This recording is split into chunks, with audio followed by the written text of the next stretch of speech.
না, রাইট? জি। তো মিস তরি, আমাদের বিয়ের ব্যাপারে কথা বলার আগে আপনাকে কিছু শর্তের কথা বলে দিতে চাচ্ছি আমি। আপনি নিশ্চয়ই এটা জেনে এখানে এসেছেন যে আমাদের বৈবাহিক সম্পর্ক একটা চুক্তি ব্যতীত আর কিছুই হতে যাচ্ছে না। হ্যাঁ, জানি আমি। গুড। তো চুক্তি পেপারে সাইন করার আগে আমি আপনাকে শর্তগুলো বলে দিচ্ছি। যদিও পেপারে লেখা আছে, তবুও আমার মনে হয় আপনাকে মুখে ভালোভাবে বুঝিয়ে বললে আপনার ইন ফিউচার আর কোনো প্রশ্ন থাকবে না এই ব্যাপারে। তো চলুন শুরু করি। আপনি মুখে না বললেও সমস্যা নেই। আমি বৈবাহিক জীবনে কোনো প্রকারের সুখ বা স্বাচ্ছন্দ্য পাবো না, সেটা মাথায় রেখেই আমি এখানে এসেছি। তবুও যদি আপনার মনে হয় যে আপনি বলবেন নিজের মুখে, সেটাও করতে পারেন, আমার কোনো সমস্যা নেই। আপনি জানেন আমি বিবাহিত? হুম। এটা আমার কত নম্বর বিয়ে জানেন? দ্বিতীয় হয়তো বা। না, এই তো আপনি সবকিছু না জেনে এসে পড়েছেন কথা বলতে। এটা আমার দ্বিতীয় নয়, তৃতীয় বিয়ে। মানে? চমকে গেলেন চমকানোর কথায়। আপনার জায়গায় যে কোনো কেউ হলে তার মুখের অভিব্যক্তি ঠিক এমনভাবে ফুটে উঠত যেটা আপনার ক্ষেত্রে হয়েছে, কিন্তু শুনতে অন্যরকম লাগলেও এটাই সত্যি। এবার আসি দ্বিতীয় কথায়। আমার দুইজন সন্তান আছে, এটা জানেন আপনি? সন্তান আছে জানি, সংখ্যা জানতাম না। আমার দুটো সন্তানই এখনো ছোট। বড় সন্তান ছেলে আর ছোট সন্তান মেয়ে। মূলত তাদের দেখাশোনা করার জন্যই আপনার সাথে এখানে বৈবাহিক চুক্তিতে আসা। আমি আমার সর্বোচ্চ চেষ্টা করব তাদের ভালো রাখার। শুধু চেষ্টা না, আপনাকে পারতেই হবে।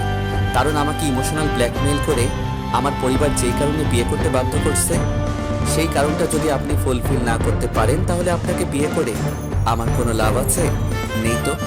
হতে পারে বাস্তবিক জীবনে আপনি কেবলমাত্র আমার লোক দেখানো স্ত্রী হবেন, কিন্তু আপনাকে তো আমি সামাজিকভাবে স্বীকৃতি দিয়েই বিয়ে করব যদি করি। এই শহরের সুনামধন্য বিজনেসম্যানের স্ত্রীর খেতাব পাওয়া কি আপনি এতটাই সোজা মনে করেন? আর তাছাড়া আপনি তো আমাকে বিয়ে করতে রাজি এমনি এমনি হননি, হয়েছেন কি? না।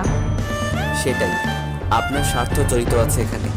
আপনার পঙ্গু বাবা, ছোট দুই ভাই বোনের দায়িত্ব তো আমাকেই নিতে হচ্ছে। তাহলে আপনি নিজের পাওনা বুঝে নিলে আমাকেও তো নিজের পাওনা বুঝে নিতে হবে, তাই না?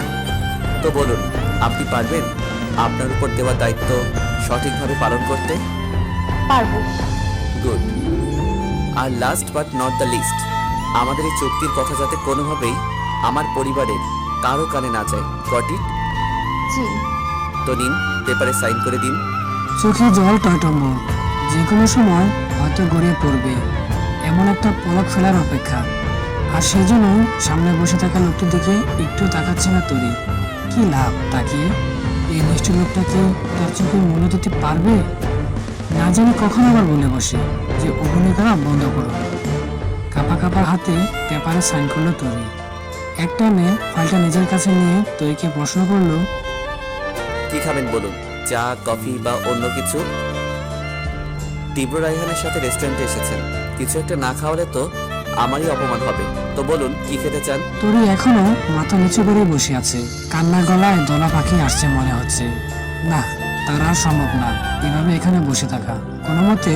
নো, থ্যাংক ইউ বলে পাশে চেয়ার রাখা ব্যাগটা হাতে নিয়ে এক চোটে দৌড়ে পালালো এখান থেকে। সেদিকে তাকিয়ে থেকে তীব্র গ্লুকোজকে বলে উঠলো, স্ট্রেন্স।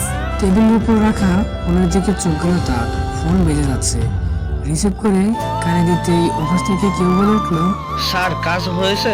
মেয়েটি গিয়েছে আপনার সাথে দেখা করতে। হ্যাঁ, মেয়েটি দেখা করেছে আর আশা করছি কাজও হয়েছে। ধন্যবাদ। তুমি কালকে অফিসে চলে এসো।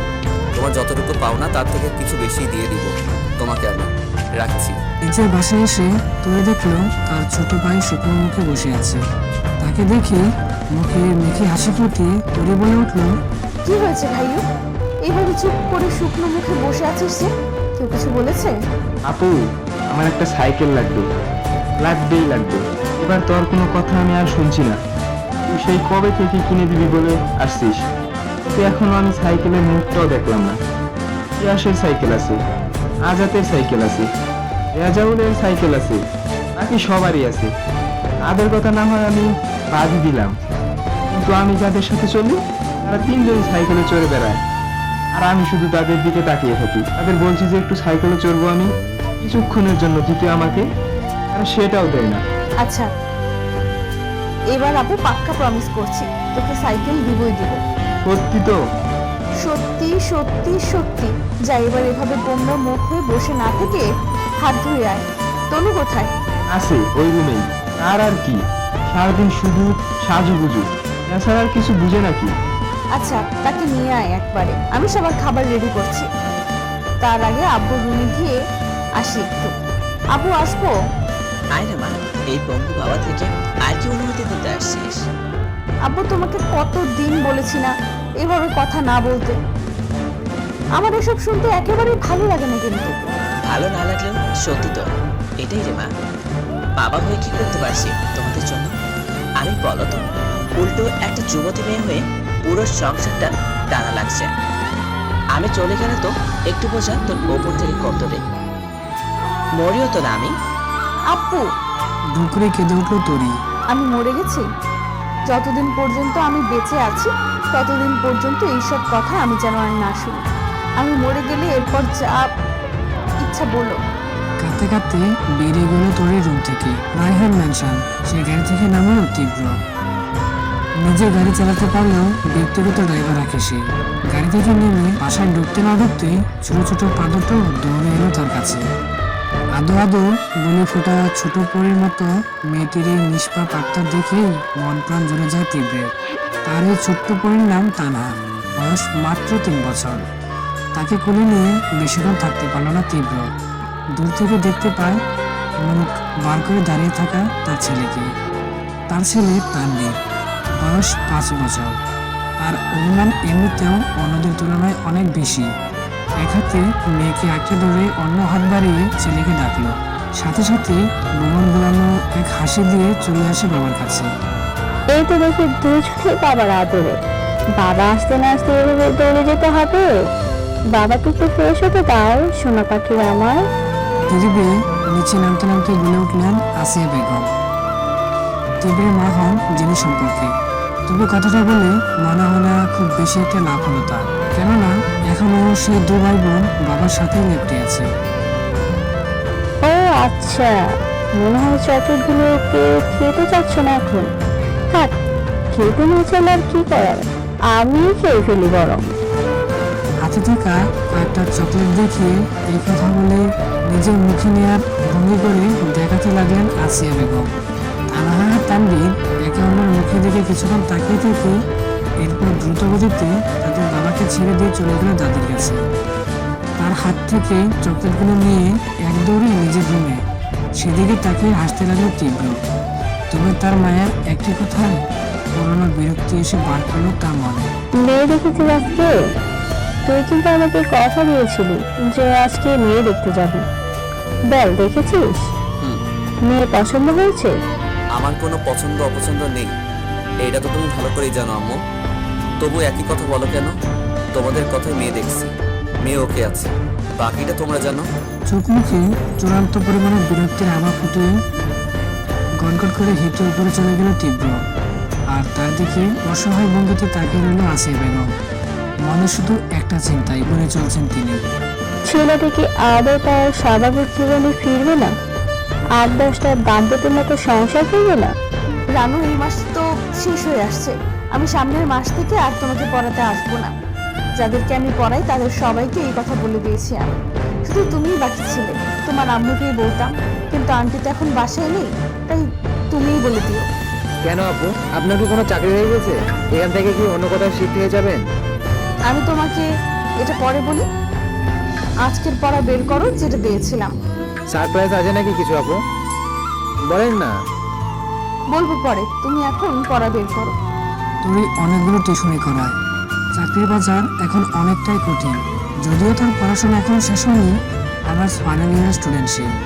টিউশনি করে যা টাকা পায় তাতে পরিবার চালাতে খুবই হিমশিম খেতে হয়। চাকরির জন্য সে অনেকবার করেছিল, কয়েক জায়গায় সরাসরি না করে দিয়েছে, আর কয়েক জায়গায় সে এমন প্রস্তাব পেয়েছে যে ঘৃণায় দ্বিতীয়বার ফিরে তাকায়নি সেদিকে। নিজের পড়াশোনা চালিয়ে সংসারের খরচ মেটাতে অনেক রাত করে টিউশন শেষ করে ফিরতে হয় তার বাসায়। পাড়ার অনেক চাচি খালা এই ব্যাপারে ভিন্ন চোখে দেখেন। মেয়ে মানুষ এত রাত করে বাসায় ফিরে কেন? কি এমন কাজ করে এত রাত পর্যন্ত? পরোক্ষভাবে অন্য কথাই শুনেছে এই ব্যাপারে করে তরিকে। কিন্তু সেসব কিছু নিয়ে বাবার সময় নেই তরির, কারণ তরির সংসার চালানোর খরচ তো আর পাড়ার প্রতিবেশীরা দেয় না। তাই তাদের কথা মাথায় রেখে দুটানায় ভোগার কোনো মানেই হয় না। এতটুকু পর্যন্ত ঠিক ছিল তাও, কিন্তু এরপর থেকে তরি বাড়ি ফেরার পথে প্রতিদিনই বেশ টিটকারি শুনতে হতো পাড়া ছেলেদের থেকে। এতটা সহজে তরি দমে যাওয়ার মেয়ে নয়। ছোটবেলা মা হারিয়েছে সে, বয়স মাত্র কতই বা হবে, 10-12। তার ভাই বোন দুজনেই ছোট তখন। তরি বাবাকে অনেকেই বলেছিল দ্বিতীয় বিয়ে করতে, কিন্তু তার একটাই কথা, আমার ছেলে মেয়েরা এখন সব, আমার আর বাইরের কারো প্রয়োজন নেই জীবনে। তাছাড়া স্বপ্ন কতটুকু দায়িত্বশীল হবেন, তার সন্তানের প্রতি কতটুকু স্নেহ করবেন তা নিয়ে তিনি যথেষ্ট সন্দেহ ছিলেন। আর এতজনের এত কথা শোনার পরেও তিনি ছিলেন তার সিদ্ধান্তে অটল। তরু বাবা তখনও তাকে মায়ের অভাব বুঝতে দেয়নি। বাবা হয়ে বাবা মা দুজনেই দায়িত্ব পালন করছে। সবই ঠিক ছিল, কিন্তু সেই ভয়ানক রাত তরুদের জীবনটাকে তছনছ করে দিয়েছিল। এরপর থেকে তরুকে সংসারের হাল ধরতে হয়। সংগ্রামকে সে জীবনের অবিচ্ছেদ্য অংশ হিসেবে ধরে নিয়েছে। ছেলেদের চিৎকারিকে তো ভয় করতো না সে, এসবকে পাত্তাই দিত না। তবে একদিন সে তার বাসায় গিয়ে দেখলো তার বাবা কাঁদছে। ছোট ভাইয়ের গায়ে মারের দাগ, বোনটা ভয়ে কাঁপছে। যখন জিজ্ঞেস করলো এর কারণ, তখন জানতে পারলো মাস্টার গোছের কয়েকজন লোক দলবল নিয়ে তাদের পাশে এসেছিল। তরি বাবাকে শাসিয়ে দিয়ে গেছে, যদি বড় মেয়েকে তার কাছে বিয়ে না দেয় তাহলে তার ছোট মেয়েকে তুলে নিয়ে যাবে আর ছেলেটাকে ওনার চোখের সামনে মেরে ফেলবে। তরিকে যাতে তার সাথে বিয়েতে রাজি করায় সেই কথাই বলে সেখান থেকে চলে দলবল নিয়ে। তবে তার পরিবারের ওপর যদি খানিকটা বিপদের আভাসও সে পায়, তখন তার মাথা ঠিক থাকে না। তখন কি করবে বুঝতে পারছিল না। এর মধ্যে এক বান্ধবী থেকে সে জানতে পারে তীব্র ব্যাপারে। নিজের জীবন বাজি রেখে হলেও পরিবারকে বাঁচানোই একমাত্র লক্ষ্য এখন। সব দিক বিবেচনা করে তীব্রের সাথে বিয়েতে রাজি হয় সে। আব্বু, আসলে তোমাকে কিভাবে বলবো জানি না, কিন্তু আমি বিয়ে করতে চাচ্ছি আব্বু। তীব্রের মুখে কথা শোনার পর যেন বড় সড়ো শখ খেল ইমরান সাহেব। কিসের বিয়ের কথা বলছিস মা? আমি এখনো তো তোর বিয়ের ব্যাপারে কিছু ভাবিনি। এখন বিয়ে করতে যাচ্ছিস মানে? পাত্র তো আমি দেখিনি। পাত্র তো দেখা আছে আব্বু, আমি নিজে পাত্র পছন্দ করেছি। কি? কবে? কিভাবে? আমি তো কিছু হ্যাঁ, তোমাকে জানাইনি আব্বু। আসলে আমরা দুজনকে 2 বছর ধরে নিজেদের চিনি জানি, দুজনেই দুজনকে পছন্দ করি। আমাদের দুজনের এখন মনে হলো যে এই পরিচিতিকে একটা নাম দেওয়া যাক। কে ছেলে মা? তুই কার কথা বলছিস? তীব্র রায়হান। তুই কি বিজনেসম্যান তীব্র রায়হানের কথা বলছিস? হ্যাঁ। তোর সাথে তীব্র রায়হান এর এতদিনের পরিচয়? ওই আমাকে তো কখনো বলিসনি। আর বিয়ের টাকা এখন হুট করে জোগাড় করবো কিভাবে রে মা? সেটা এমন পরিবারের সাথে যদি সম্বন্ধ করি। বিয়ের খরচ নিয়ে ভাবতে হবে না আব্বু, সব খরচ পাত্রপক্ষ দিবে। খুশিতে চোখে পানি চলে আসলো ইমরান সাহেবের। উনি স্বপ্ন ভাবতে পারেননি এত ভালো করে মেয়ের বিয়ে হবে। মনে মনে আল্লাহর দরবারে অনেক শুকরিয়া আদায় করলেন। বাবার সামনে মুখে মিথ্যে হাসির অভিনয় করে রুম থেকে বেরিয়ে আসার সময় সকলের অলক্ষ্যে দুটো চোখের জল পড়ল গাল বেয়ে। তবে সেটাকে সাথে সাথে মুছে নেবে তরি। যদি সত্যি কথা বলতো তবে কোনোদিনই তার বাবা এই বিয়েতে রাজি হতো না। কেননা কোনো বাবা চায় না তার মেয়ের জীবনটা জেনে শুনে এভাবে নষ্ট হয়। তাই এত বড় মিথ্যা কথা তরিকে বাধ্য হয়ে বলতেই হলো। যদি একটা মিথ্যা কথায় তার পুরো পরিবার ভালো থাকে তবে সেটাই হোক না, শুধুমাত্র বিয়ে নয়, মেয়ে দেখাও তীব্র বাড়িতেই হবে। তীব্র গাড়ি পাঠিয়েছে তাদের যাতায়াতের জন্য। তাদের বাড়ির সামনে গাড়ি থামতেই মুখ হা হয়ে যায়, যাই পারতো না। এত বড় বাড়ি, এসব বাড়ি তো তারা সিনেমায় দেখেছে, বাস্তবে কখনো দেখবে সেটা ভাবতে পারে না। আর বোনের এমন জায়গায় বিয়ে হবে সেটা তো বাবা দূরে। ড্রাইভার গাড়ির দরজা খুলে যখন তাদের বাইরে বের হয়ে আসার অপেক্ষায়, তখন প্রথম পা রাখে তরি। পলক দেখে নেয় বাড়িসহ আশপাশে সবকিছু। কয়েকদিন পর থেকে এটা তার জীবনের আবাস্তর হতে চলেছে। আমৃত্যু তাকে এখানে থাকতে হবে, এবার যাই হয়ে যাক না কেন। হুইল চেয়ার এনে ভিতরে নিয়ে যাওয়া হয় ইমরান সাহেবকে। জারিফ আর তনু পিছু পিছু যায়। সকলের সামনে বসে আছে তরি। তার পাশে বসা মহিলাটি তাকে সেই কখন থেকে পর্যবেক্ষণ করে যাচ্ছেন। তবে কি দেখছেন সেটা আদৌ মাথায় আসছে না তরি। সে উপরে মাথা তুলে তাকাচ্ছে না। তবে মন চাচ্ছে এখান থেকে দৌড়ে পালিয়ে যেতে। নাম কি গো তোমার? তরি সুলতানা। এরপর যতটুকু পারে তরিকে প্রশ্নের বর্ণে জড়িত করা শুরু করলো। আর তরিও চুপচাপ উত্তর দিয়ে যাচ্ছে মাথা নিচু করে। হঠাৎ আরেকটি মহিলা এসে বলল, আম্মা, আপনি থামেন তো, আর কত প্রশ্ন করবেন মেয়েটাকে? দেখি না একটু উপরে তোলে তো মুখটা। এবার তরি মাথা উঁচু করতে দেখতে পেল সামনে বসা মহিলাটিকে। বেশ সুশ্রী দেখতে, তবে সম্মুখে কি হয় সেটা তরি এখনো বুঝতে পারছে না। মাশাআল্লাহ, আমাদের তীব্র পছন্দ আছে বলতে হবে। আমার ছেলে বলে কথা। এতক্ষণে তবে বুঝতে পারলো সামনে বসে থাকা মহিলাটি আর কেউ না, তার হবু শাশুড়ি। মিষ্টি মুখ আর মিষ্টি বাসী মহিলাটিকে প্রথম দেখাতেই ভালো লেগে যায় তরি। সে তো সেরকম ভাবে মায়ের আদর পায়নি।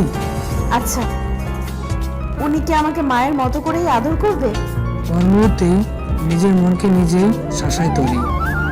যেখানে স্বামী সংসার সুখের মায়া ত্যাগ করে সে বিয়ে করতে রাজি হয়েছে, সেখানে শাশুড়ি কিংবা অন্য কোনো সদস্য স্নেহ, মমতা, ভালোবাসা আশা করা বোকামি ছাড়া আর কিছুই না। চারদিকে একবার চোখ বুলে তাকায় তরি। কোথাও তীব্রকে দেখতে পায়নি সে। তবে আশপাশে বেশ কিছু মানুষ বসা। তীব্রের মা সামনে বসে থাকা এক লোককে বলে উঠল, তীব্র বাবু, তোমার ছেলে এখনো আসছে না কেন? সবাই আঁকি নিয়ে রেডি হয়ে বসে আছি, আর উনি মেয়ের বাড়িতে গাড়ি পাঠিয়ে দিয়ে খালাস। নিজের হবু শ্বশুরকেও দেখতে পারল তরি। উনি ফোনে কথা বলে ব্যস্ত হয়ে গেছেন। ইতিমধ্যে এটা কোনো কথার পর্যায়ে পড়ে না তীব্র, তুমি এ সময় এমনটা বলতে পারো না। আরো কিছু কথা বলে ফোন কাটলো অভদ্রলোক। চোখ মুখে রাগ আছে স্পষ্ট। গম্ভীর কণ্ঠে বলে উঠলেন, তীব্র বলেছে আসতে পারবে না, সে জরুরি একটা মিটিং এ আটকে গেছে। তোমাকে বলেছে আন্টি পরিয়ে দিতে। নিজের অজান্তেই তার ছেলের হাসি মুখে ফুটে ওঠে তরির। এটাই আশা করছিল সে। বিয়ে এখনো হয়নি, এখন এই অবস্থা। কি আশা করবে সে তার বৈবাহিক জীবনের তীব্র থেকে? এর অনুপস্থিতিতেই আংটি পরানো সম্পন্ন হলো। সকালের সামনে অনেক খাবার রাখা, বেশ কয়েকটা খাবারের নাম তো নিজেও জানে না। বিত্তবানদের ব্যাপার স্যাপার আর কি। তার হবু শাশুড়ি তার হাত ধরে নিয়ে গেল সবার সামনে থেকে। প্রথমে যে রুমে ঢুকলো সেখানে দেখতে পেল দুটো ছোট ছোট ছেলে মেয়ে বসা। তরি ধারণা করতে পারলো এরাই সেই দুজন যাদের কথা তীব্র বলেছিল। বেশ মিষ্টি দেখতে দুজন। সোনা পাখিরা আমার, এখানে এসো, দেখো কে এসেছে। তোমাদের নতুন আম্মু এসেছে। এসো, এখানে এসো, পরিচিত হয় তার সাথে। তরি, ও হলো তানভীর, আর সে তানহা। কোনো ভাবনান্তর দেখা গেল না তাদের কারোর মধ্যেই, যেন তারা তরিকে এখানে আশা করেনি। কি হলো, এসো, কথা বলে দেখো বাবুরা, খুব ভালো লাগবে। আপনি যদি কিছু মনে না করেন তাহলে আমি কি তাদের সাথে একটু আলাদা কথা বলতে পারি? আমি আমার মতো করে কথা বলতে চাইছি আসলে। হ্যাঁ মা, কথা বলো তুমি, আমি গিয়ে দেখি সবার কি অবস্থা। পিছিয়ে দুজন ফেলফেল করে তাকিয়ে আছে তরির দিকে। তাদের দিকে চেয়ে মিষ্টি হেসে তরি সামনের দিকে এগিয়ে গেল। দু হাতে দুজনকে ধরে তার দুপাশে আনলো, আর সে নিজেও মাঝখানে। তাদের নিয়ে গিয়ে বিছানায় বসলো। তোমরা জানো আমি এখানে কেন এসেছি? কোনো উত্তর পেল না তরি কারো থেকেই। আমার কোনো বন্ধু নেই, তোমরা কেউ আমার বন্ধু হবে? বাচ্চাদের মতো গাল ফুলিয়ে আবদার করলো তরি। বন্ধু কেন হতে যাব? দাদি তো বলেছে তুমি আমাদের নতুন মা, আর মা কখনো বন্ধু হয়? মা খুব খারাপ, খুব। তরি তাকিয়ে দেখলো তার বাম পাশে বসে থাকা তানভীর এই কথাটা বলল, আর সেই সাথে তার চোখে পানি। তীব্র দ্রুত চোখে পানি মুছে দিল তানভীরের। কাছে টেনে জড়িয়ে ধরে জিজ্ঞেস করলো, কে বলেছে মা বন্ধু হতে পারে না? মা হলো সবচেয়ে কাছের বন্ধু। মায়ের থেকে বড় বন্ধু তো আর কেউই হতে পারে না। আর এটা কে বলেছে যে মা খারাপ? তানভীর নিজেকে তরি থেকে ছাড়িয়ে নিল আর বলল, কারোর বলা লাগবে না, আমি আর আমার বোন নিজে দেখেছি। কিরে বনু, দেখিসনি? ডান পাশে তাকিয়ে তরি দেখতে পেল তানহা মাথা জাগাচ্ছে, যার অর্থ হ্যাঁ, সে দেখেছে। আমি তো মাকে একেবারে ছোট থাকতে দেখেছিলাম, বনু তো দেখতেই পাইনি। বনু হওয়ার পরে আমি মাকে আর দেখিনি। সবাইকে জিজ্ঞেস করায় বলেছিল মা নাকি আকাশের তারা হয়ে গেছে। পানি এসে বের করলো এবার তরি চোখে। ইস, দুটো বাচ্চা কত ছোট, অথচ তাদের মনে এখনই কত কষ্ট। বিশেষ করে তানভীরকে দেখলে, তার কথা শুনলে কেউ এটা বলবে না যে তার মাত্র 5 বছর বয়স। পরিস্থিতি একটা শিশুকে এ বয়সে কতটুকু ম্যাচিওর করে তোলে। তবে তরি এটা বুঝতে পারলো কোনো কারণবশত হয়েছে। তীব্র প্রথম স্ত্রী মারা গিয়েছে, আর সেই কথাই বলেছে তানভীর। তো কি হয়েছে, আমি আরেক মা তো তোমাদের কাছে এসেছি। একবার আমার সাথে মিশে দেখো, একটু কথা বলে দেখো, তারপর বলবে আমি কি আসলে তোমাদের বন্ধু হওয়ার যোগ্য কিনা। সে তো দাদি আগের বারও বলেছিল আমাদের নাকি নতুন মা আসছে, আমাদের অনেক ভালোবাসবে। কিন্তু দাদি মিথ্যে কথা বলেছিল, আমাদের কোনো মাই আর আসবে না, কেউ আমাদের ভালোবাসবে না, কেউ না। কাঁদতে কাঁদতে চলে গেল তানভীর সেখান থেকে। তার যাওয়ার দিকে ব্যতীত মনে তাকিয়ে রইল কিছুক্ষণ। এরপর পাশে ফিরে দেখলো তানহা এখনো তার দিকে তাকিয়ে আছে। আম্মু, কিছু বলবে আমাকে? তুমিও আমাদের আগের আম্মুর মতো বকবে মারবে, তাই না? ছি ছি বাবু, কি বলো এগুলো? আমি তোমাদের বকতে যাবো কেন? মারার কথা তো বাদই দিলাম। তোমাদের মতো এই নিষ্পাপ দুটো ফুলকে আদর ছাড়া কি করা যায় বলো? আমি থাকবো না এখানে, পাইয়া কাটি যাবো। কথাটা বলেই এক দৌড়ে চলে গেল তানহা। মেয়েটার মুখে এখনো ঠিকভাবে কথা ফোটেনি। তার এই মেয়েকে কিনা কেউ মারতো? এত নিষ্ঠুর কিভাবে হতে পারে কেউ? এসব ভাবতে ভাবতে হঠাৎ নিজের ডান হাতের কবজিতে চাপ অনুভব করল তরি। কিছু বুঝে ওঠার আগেই এক ঝটকা তাকিয়ে দাঁড় করানো হলো। সামনে তাকিয়ে দেখতে পেল অগ্নি চোখে তাকিয়ে আছে তীব্র তার দিকে। কি হয়েছে কিছুই বুঝতে পারলো না তরি। এর মধ্যে কানে এলো তীব্রের হুঙ্কার।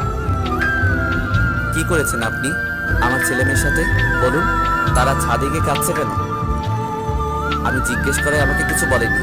আম্মুকে বলে শুনতে পেলাম আপনি নাকি আম্মুকে বলেছেন তাদের সাথে আলাদা কথা বলতে চান। কি বলেছেন তাদের বলুন?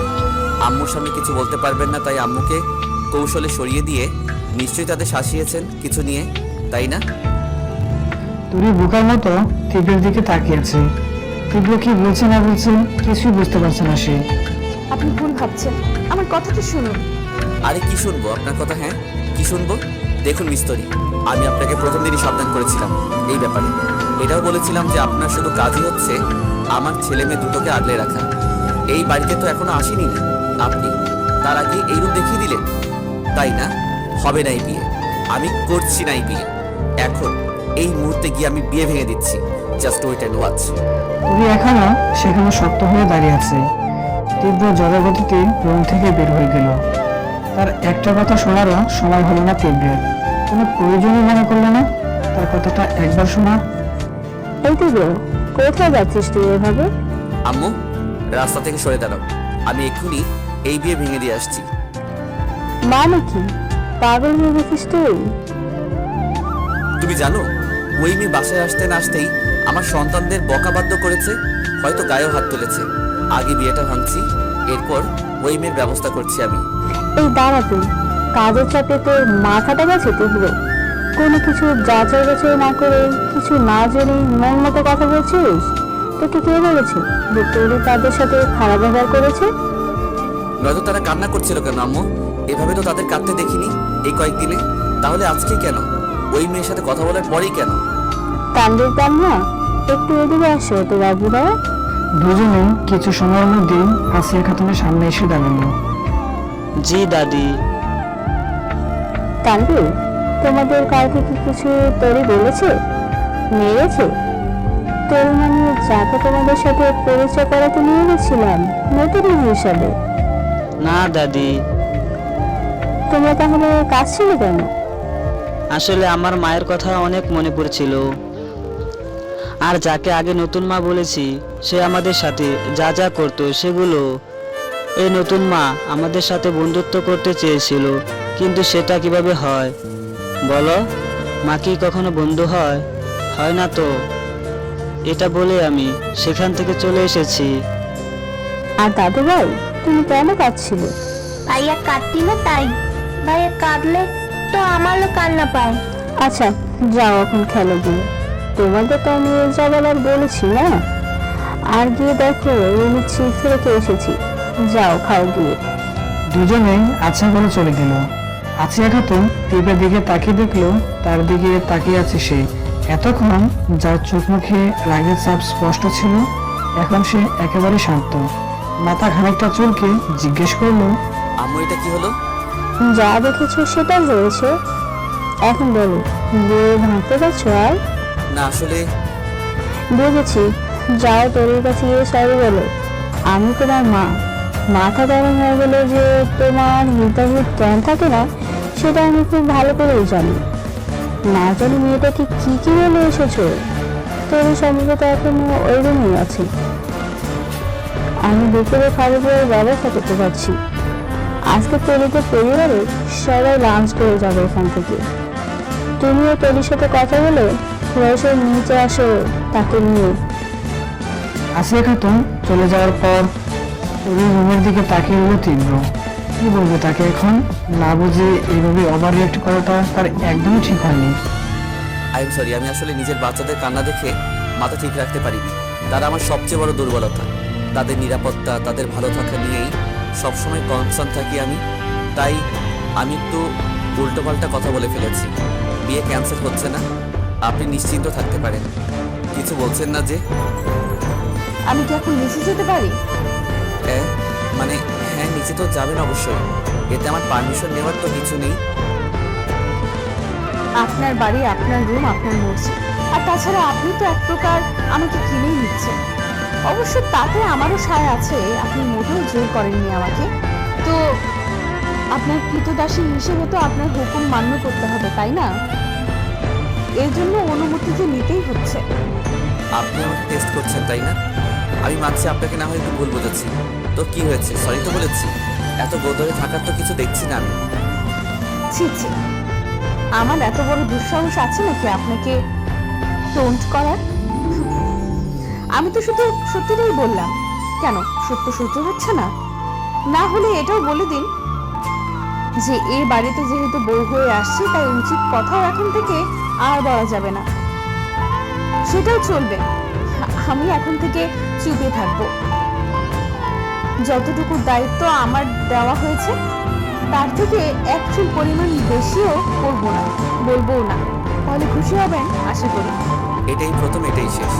ভবিষ্যতে যদি আর কোনোদিন এভাবে খোঁজা দিয়ে কথা বলতে শুনেছি আমাকে, তাহলে তার পরিণতি চূড়ান্ত রকম ভয়াবহ হবে। গডগড করে রুম থেকে হেঁটে বেরিয়ে গেল তীব্র।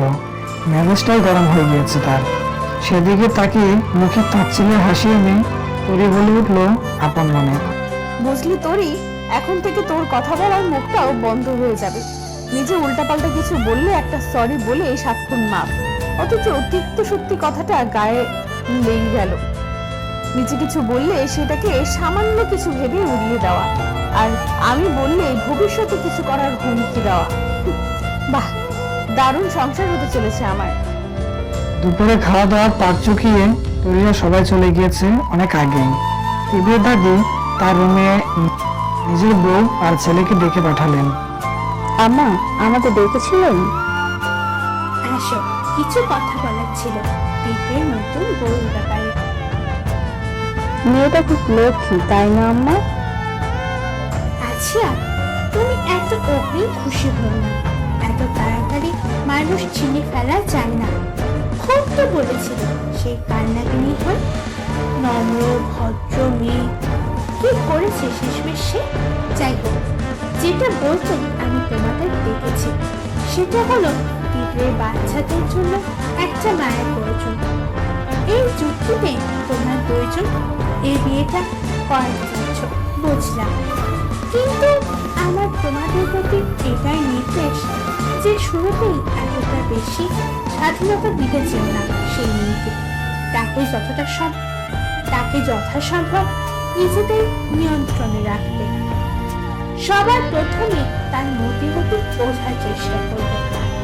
আমি তো সাথে আছি, সে মানুষ হিসাবে কেমন সেটা যাচাই করতে হবে আগে। মা হওয়া তো পরের কথা, বুঝতে পেরেছো? আম্মা, আমি খবর নিয়ে জেনেছি মেয়েটা ছোটবেলায় তার মা বাবাকে হারিয়েছে। বাবা পঙ্গু হওয়ার পর থেকে ছোট ভাই ও বংশ পুরো সংসারে সে সামলায়। এবারে মেয়েটা খারাপ হবে না, আম্মা, দেখবেন। আজিজুল, তুমিও তোমার বউয়ের তালে তালে কথা বলবে না। আজকালকার মানুষ রূপ বদলাতে 2 মিনিটও সময় নিবে না। হ্যাঁ, আমি এটা বলছি না যে মেয়েকে নজরে রাখতে গিয়ে, নিয়ন্ত্রণে রাখতে গিয়ে তার সাথে খারাপ ব্যবহার করবে, মোটেই না। এবারের বউদের যতটুকু যা কিছু পাওয়ার কথা সে সবটাই পাবে। আমি শুধু এটাই বলছি যে শুরুতেই তাকে ছাড় দেওয়া যাবে না। আগে সে কেমন সেটা বুঝতে হবে, জানতে হবে। তারপর তাকে যত খুশি স্বাধীনতা দাও, আমার কিছু যায় আসে না। এমনকি তখন আমি তাকে সম্পূর্ণরূপে আপন করে নেব। তবে আপাতত আমাদের সকলের একটা শক্ত খোলসে নিজেদেরকে আবৃত করতে হবে বাইরে থেকে, বুঝতে পেরেছো? জি আম্মা। ঠিক আছে, কথা এতটুকু, এখন যাও। রুম খালি হওয়ার পর একটু চোখ বুললেন জাহানারা খাতুন। বেশ কিছু তৃপ্ত স্মৃতি প্রায় সময় চোখে ভেসে ওঠে তার। ছোট বাচ্চা দুটোর কান্না যেন এখনো কান্না বাজে তার। সেসব ভুলে যেতে চান তিনি। আর অবশ্যই এবার আর কোনো ভুল নয়, একই ভুল দ্বিতীয়বার করতে চান না তিনি। তরুদের বাসার সামনে বড় একটা গাড়ি এসে থামলো, আর সেখান থেকে দুটো লোক মিলে শুধু একটার পর একটা জিনিস বাসায় ঢোকাচ্ছেন। তরু যতটুকু বুঝতে পারলো, গায়ে হলুদের জন্য যাবতীয় সামগ্রী হয়তো সব জিনিসপত্র তার বাসায় রেখে গিয়ে যাওয়ার সময় লোক দুটো তরুকে বলে গেল বিকেলের দিকে গেট সহ অন্যান্য ডেকোরেশনের লোক পাঠাবে তীব্র। আগামীকাল তাদের গায়ে হলো, সময় মতো ব্রিটিশিয়ানদেরও পাঠিয়ে দিবে তার বাসায়। মা, একটু এদিকে এসে বস তো। হ্যাঁ আপু, বলো। আমাদের তো পর করে দিয়ে চলে যাবে রে মা। 2 দিন পর থেকে তো আর কাছে পাবো না, যখন তখন তোকে। কত বড় বাড়ির বউ হবি তুই, কত দায়িত্ব, তখন তোর কাঁধে থাকবে। আমাদের কাছে আসার কি তোর আর সময় হবে তখন? আমরা 3টা মানুষে কিভাবে থাকবো তোকে ছাড়া, সেটা বাদ দিয়ে বুকটা চিনচিন করে বসে রে মা। আপু, এভাবে কেন বলছো বলো তো? আমি কি আজীবনের জন্য দূরে কোথাও চলে যাচ্ছি? আমি আসবো তো মাঝে মধ্যে এখানে। তোমাদের একেবারে না দেখে কি আমার মন কোথাও টিকবে বলো? আপু, তুই দুপুরে আমাকে আর খাইতে দিবি না, তাই না? পেছন থেকে জড়িয়ে ধরলো তোরের কাজটা তার ছোট বোন তনুর। তুই আসিস তোর খাওয়া নিয়ে, আমাকে রাতে ঘুম পাড়িয়ে দিবে কে? জারিফ তরি কোলে এসে মাথা রেখে বলল, দুজনকেই তরি ছোটবেলা থেকে মায়ের আদরে মানুষ করেছে। তরি তাদের বড় বোন হওয়ার পাশাপাশি মাও। ছোটবেলার অভ্যাস এখনো ছাড়তে পারেনি 2 ভাই বোন। যখন আমার হাতে খেতে ইচ্ছে হবে আর আদর পেয়ে ঘুমাতে, তখন আমাকে ফোন করবে, দেখবি আমি রকেটের গতিতে চলে আসবো। মুখে হাসি রেখে কথাটা বললেও চোখে পানি চিকচিক করছে তরি। সে সবার সামনে এখন কান্না করতে পারছে না, যত সম্ভব নিজেকে শান্ত রাখার চেষ্টা করে যাচ্ছে। হঠাৎ ফোনের রিংটোনের আওয়াজে কথা বেকার বদল তাদের। তরি মোবাইলে কল এসেছে। তরি সাধারণত আনন্দামা রিসিভ করে না, এটাও কি রিসিভ করবে না করবে ভাবতে ভাবতে ফোন কেটে গেল। তরি ফোনটা হাত থেকে রাখতে যাবে, এর আগে আবার ফোন বেজে ওঠে। সেই আগের নম্বর থেকেই। এবার ফোন রিসিভ করে কানে লাগাতে না লাগাতেই অপর প্রান্ত থেকে বেশ বিরক্তি মাখা কণ্ঠে উত্তর আসে, এতটা ফ্রি মানুষ সবাই না আপনার মতো, তাই একটু দ্রুত ফোনটা রিসিভ করবেন ভবিষ্যতে। এক্সকিউজ মি, কে বলছেন আপনি? তীব্র রায়হান বলছিলাম। ও আচ্ছা, ফোন নাম্বারটাও সেভ করা হয়নি? না। এখন হঠাৎ ফোন দিলেন যে, কোনো প্রয়োজন ছিল? আপনার সাথে প্রেমালাপ করতে নিশ্চয়ই ফোন দেইনি, কাজের কথা বলার জন্যই ফোন দিয়েছি। তো আসল কথায় আসি, গায়ে হলুদের জিনিসপত্র নিয়ে পৌঁছে গেছে আপনাদের বাসায়। আশা করি ডেকোরেশন আপনার ইচ্ছে মতো করতে পারেন। আগামীকাল দুপুরের মধ্যে চলে আসবেন এই বাড়িতে, আর এরপর আর কোথাও যাওয়া হবে না আমার বাড়ি থেকে, বুঝতে পেরেছেন? যদি কখনো আমার আব্বুর আর ভাই বোনদের দেখতে ইচ্ছা হয়, তাহলে কি আমি এখানে আসতে পারবো না? এখানে আমি আপনার বাবা আর ভাই বোনকে রাখবো। সেটা কে বললো আপনাকে? মানে মানে হলো আপনার পরিবারের জন্য আমি আলাদা বাসার ব্যবস্থা করে রেখেছি এই বস্তির মতো জায়গায়। তীব্র রায়হানের শ্বশুরবাড়ি, সেটা জানলে আমার মান সম্মান থাকবে না। আমি লোক পাঠিয়ে দিব, তার আপনার বাসার সব মালপত্র নিয়ে চলে যাবে যেখানে আমি থাকার ব্যবস্থা করেছি, বুঝতে পেরেছেন? রাখি। তরিকে আর কিছু বলার সুযোগ না দিয়ে ফোনটা কেটে দিল তীব্র। তরি প্রথমে ভেবেছিল তীব্র তার পরিবারের কথা ভাবে, তাই ভালো জায়গায় থাকার বন্দোবস্ত করেছে, কিন্তু পুরো কথা শোনার পর নিজেই হেসে উঠল আনমনে। সে হাসি খুশির নয়, নিজের বোকামির উপর হাসলো সে। তীব্র নিজের প্রতিটি জিনিস অনেক ভালো বোঝে। ব্যবসায়ী কিনা, কখন কোথায় কি করতে হবে সেটা তার থেকে হয়তো আর কেউ ভালো জানে না।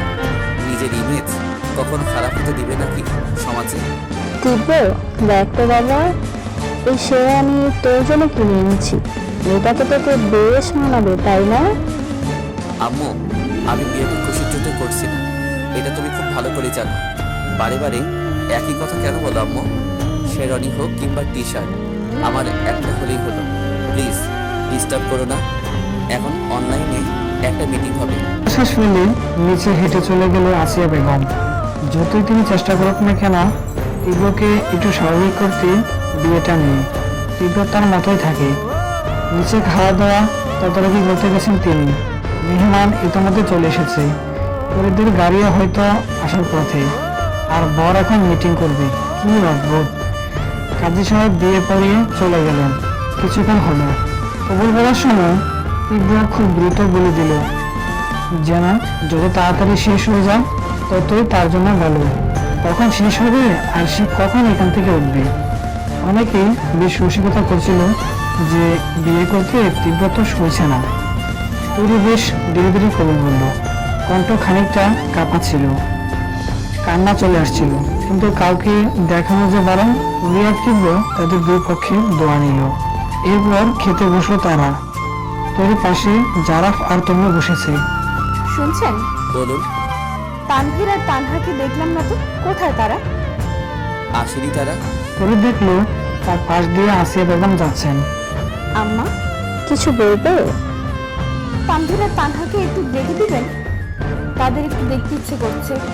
সবাই তো খাওয়া দাওয়া করতে বসে গেছে, তারা খাবে না?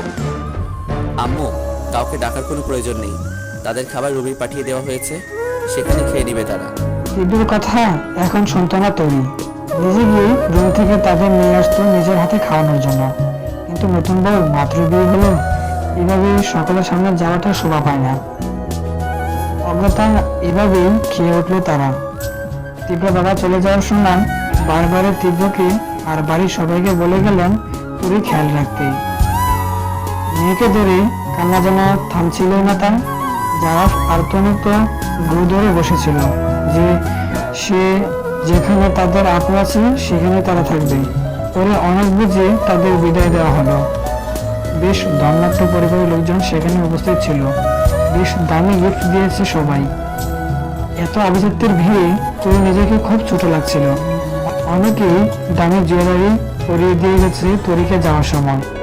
বাইরে থেকে যে কেউ দেখলে বলবে তরি রাজকপাল নিয়ে এসেছে, কিন্তু আসল কিসের উপর বিয়েটা হচ্ছে সেটা তো শুধু সে নিজে জানে। তরিকে কিছু নিয়ে একটি রুমে নিয়ে গেল। তরি ঢুকে দেখলো বিছানা সহ পুরো রুম বিভিন্ন প্রকারের ফুল দিয়ে সাজানো। দেয়ালে তীব্র বড় একটা ছবি।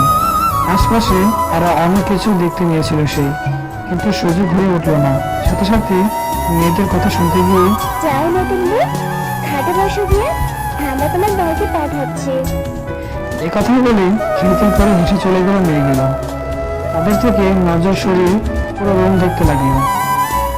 যেমন বাড়িটা বিশাল, ঠিক তেমন রুমগুলো।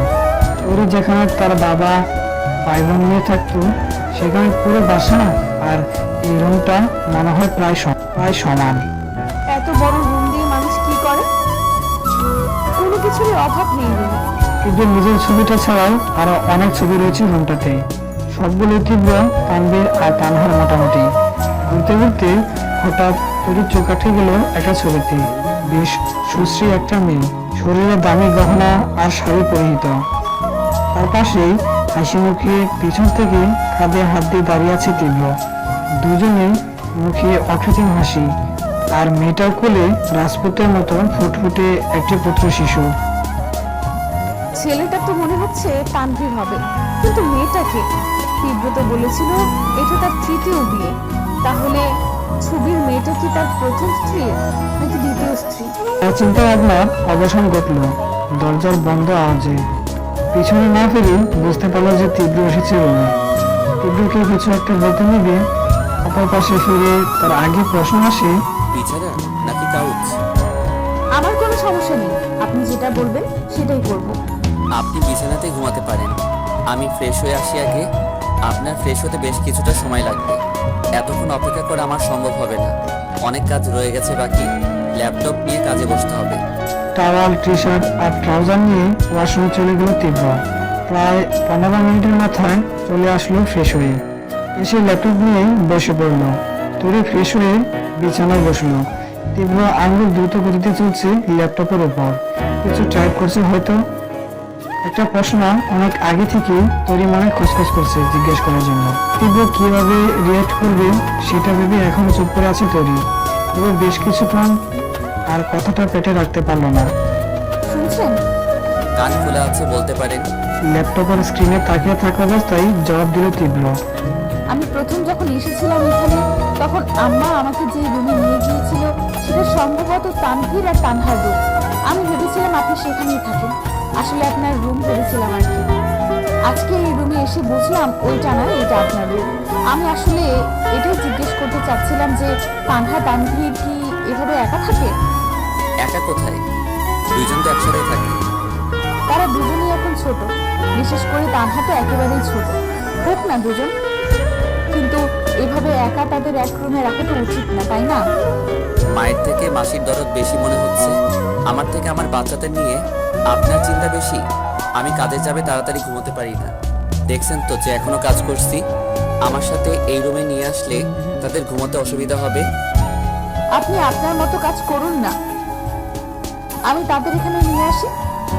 আগামীকাল থেকে আপনার তাদের সাথে ঘুমাতে হবে, এটা আপনাকে আমি বলতাম, কিন্তু আজকে রাতে ইচ্ছা থাকা সত্ত্বেও কিছু করা সম্ভব হচ্ছে না।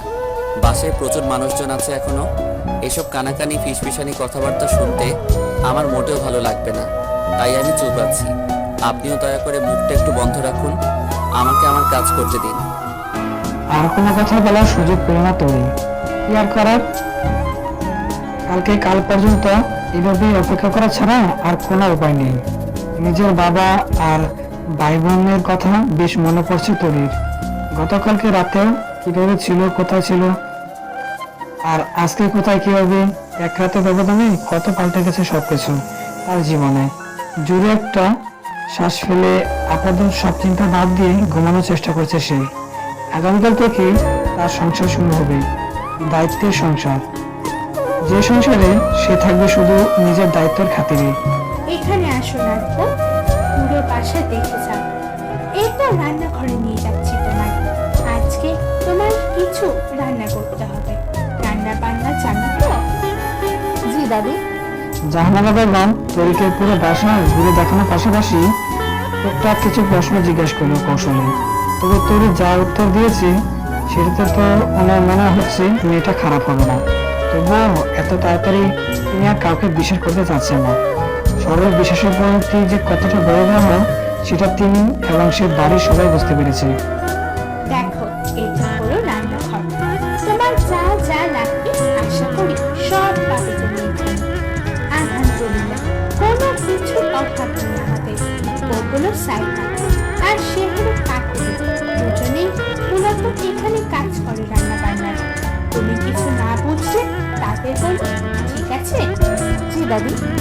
তোমাকে নির্দিষ্ট করে কিছু বলছি না রান্না করার জন্য।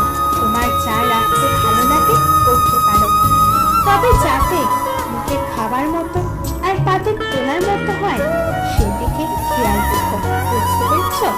জি দাদি, আপনি চিন্তা করবেন না, আমি করতে পারবো। তরির বেশ হাসি পাচ্ছিল জাহানারা বেগমের কথায়। কোনোরকমে হাসি চেপে রেখে খানিকটা মুচকি এসে উপরোক্ত জবাবটা দিয়েছে তরি। ঈদের ভবিষ্যৎ তারা আছে, তাই খুব তাড়াহুড়ো করে রেডি হয়ে নিচে নামলো সে। ডাইনিং টেবিলে নানা রকমের খাবার আইটেম দিয়ে পরিপূর্ণ। এগুলো বুঝতে পারছে না যে আজকে এত রান্না কিসের জন্য। হ্যাঁ, এটা ঠিক যে তার কোনো কিছু অভাব নেই, খাবার দাবার যথেষ্ট উচ্চমানের থাকে সবসময়, কিন্তু তাই বলে এতগুলো একসাথে তো আর কারো খাওয়া সম্ভব না। এসব ভাবতে ভাবতে সামনে চোখ তুলে দেখতে পেল মাথায় ঘুমটা টেনে শাড়ি পরে রিতা তরি খুব দ্রুত কাজ করার চেষ্টা করছে। একের পর এক খাবার এনে রাখছে টেবিলে সাজিয়ে। কিছুক্ষণের মধ্যে বাকি সবাই চলে আসলো। আজিজুল সাহেব সাথে সাথে বলে উঠলেন, এসব কি এত খাবার কে কখন করলো? ও বাবা, এ তো দেখি আমার পছন্দের চিংড়ির মালাইকারি, পটলের দোরমা। আজকে হঠাৎ আমার প্রিয় খাবার বানানোর কারণ? শুধু তোমার না, আমারও প্রিয় খাবারগুলো আছে এখানে।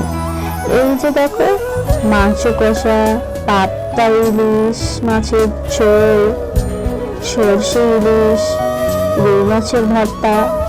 আসিয়া বেগম বেশ উচ্ছ্বাসিত হয়ে বলে উঠলেন, কথা কান দিয়ে ঢুকছে আর ক্রমশ সামনের দিকে তাকিয়ে নিজের কপালটা কুচকিত হয়ে আছে তীব্রের। ব্যাপার কি? তার নিজের পছন্দের খাবারও তো রান্না করা। এত রান্না কখন মধ্যে রাখবো? আমি তো তোমাকে বলেছিলাম তোমার যা ইচ্ছা হয় তাই রাখতে। আসলে সাইদা চাচি আর কাকুলি চাচিকে জিজ্ঞেস করে মোটামুটি প্রত্যেকের পছন্দের খাবার রান্না করার চেষ্টা করেছি, একটু একটু করে। কতটুকু কি হয়েছে সেটা জানি না। দেখে তো ভালোই হবে মনে হচ্ছে, একটু খেয়ে দেখি। সবাই সে কখন থেকে খাচ্ছে, খাচ্ছে তো খাচ্ছেই, কেউ কিছু বলছে না। তোরে বুঝতে পারল না কি হলো। সে তো নিজের একটু খেয়ে দেখেছে সবগুলো খাবারের আইটেম, স্বাদ তো ঠিকই ছিল। এমনকি কে কতটুকু জাল খায়, মিষ্টি খায়, টক খায়, সে অনুপাতে সব রান্না করেছে। এখন মুখ ফুটে জিজ্ঞাসা করতে পারছে না। বেশ কিছু সময় অবিবাহিত হওয়ার পর খাবার শেষ করে তৃপ্তির ডুকরো তুললেন আজিজুল সাহেব। জাহানারা বেগম আর আসিয়া বেগম মুখ দিয়ে বের হলো। মাশাআল্লাহ। কি রে তীব্র, কিছু বলছিস না যে তুই? ভালো লাগেনি তো? এতটুকু বললি কোর্টে হাত নিয়ে বাসা থেকে বেরিয়ে সোজা গাড়িতে উঠে তীব্র। তিনি কিছুক্ষণ সেদিকে তাকিয়ে থেকে সাইদাকে বলে উঠে, চাচি, কাঁধা তানভীরের জন্য যেগুলো রান্না করেছে সেগুলো একটু প্লেটে সাজিয়ে দিবে, তাদের রুমে নিয়ে যাব। তারা নিচে এলো না। আচ্ছা বলে সেখান থেকে চলে গেল সাইদা। তুই খাবি না রাখবো? খাবো দাদি, আগে আমার বাচ্চাদের খাইয়ে আসি। তুই চলে গেলে তার দিকে নিষ্পলক চোখে তাকিয়ে আছে জাহানারা বেগম। মেয়েটা কেমন যেন খুব মায়াবী, তার কথার মধ্যে মানুষকে আপন করে নেওয়ার শক্তি আছে। চাইনিজ খাবারগুলো মনে হয় কেউ আর খাবে না। কি করে, আমি খেয়ে নিচ্ছি তাহলে। তানভীরের রুমে এসে অনেকক্ষণ ধরে অপেক্ষা করছে তোরই খাবার নিয়ে। খাবার খেতে বেলার পরও দুজন দুদিকে মুখ করেছিল। এরপর খাবারটুকু হাতে নিয়ে বিছানায় রেখে দুজনে মাঝখানে বসে গালে হাত দিয়ে মুখ ফুলিয়ে বাচ্চাদের মতো করে ঠোঁট উঠিয়ে তোরই এই কথাই বলল। খাবার দেখে অনেক আগে থেকে খাওয়া লক্ষ্য ছিল তামান্না আর তানভীরের, কিন্তু না, খাবার জেদ ধরে বসেছিল। বাচ্চা মানুষ কতক্ষণ নিজেকে সামনে রাখতে পারে। এর উপর এখন তরুণ নাকি তাদের সামনে তাদের জন্য আনা খাবার খাবে, আর চোখে দুই ভাই বোন তাকিয়ে আছে তরির দিকে। সেটা লক্ষ্য করে মুচকি হেসে তরির জিমে মুখে খাবার তোলা ভান করছে, অমনি ছুঁ মেরে হাত থেকে চামচ কেড়ে নিল তানভীর। চোখ ছোট ছোট করে বলে উঠল, আমাদের খাবার তুমি খাচ্ছ কেন? তোমরা খাবে তাই তো নিজের হাতে রান্না করে নিয়ে এসেছিলাম। এখন খাচ্ছ না যখন, তো খাবারগুলো আর ফেলে দিতে পারি না, তাই আমি খেয়ে নিচ্ছি। জিভেতে পানি চলে এসেছে আমার, তাড়াতাড়ি খাই। না, আমি খাবো, আমাকে দাও। ভাইয়া বলেতে তোমার থেকে কিছু না খেতে, তাই আমি খাইনি, এখন খাবো। কান্না বলে উঠে এবার। তার কথা শুনে তানভীর চোখ তাকিয়ে তাকে বলে উঠে, এই, তুই আমার নাম বলছিস কেন? তোকে তোকে কি আমি জোর করেছিলাম? শুধু না খেতে বলেছিলাম। কেন বাবু, আমার হাতের রান্না করা খাবার খেতে তোমাদের কি অসুবিধা? একটু খেয়ে দেখো, খুব মজা হয়েছে, প্লিজ। এবার তরির অসহায় চোখের কাতরতা দেখে আর অমৃত ফেলতে পারেনি কেউ। এমনিতেও তাদের খাওয়ার ইচ্ছে ছিল। ওকে, আমি খাবো। আমি তোমাদের নিজের হাতে খাইয়ে দিই, হা করো। প্রথম লোকমা দিল তানহা দিকে, তানহাকে খাইয়ে পান্ডের দিকে, তারপর আবার তানহার দিকে। এভাবে শেষ করলো খাওয়ানো। যতটুকু খাবার এনেছিল পুরোটা শেষ করে ফেলেছে দুজন মিলে। কেমন হয়েছে? ভালো, খুব ভালো। তরি হেসে দুজনের কপালে অল্প করে চুমো দিয়ে চলে আসে রুম থেকে।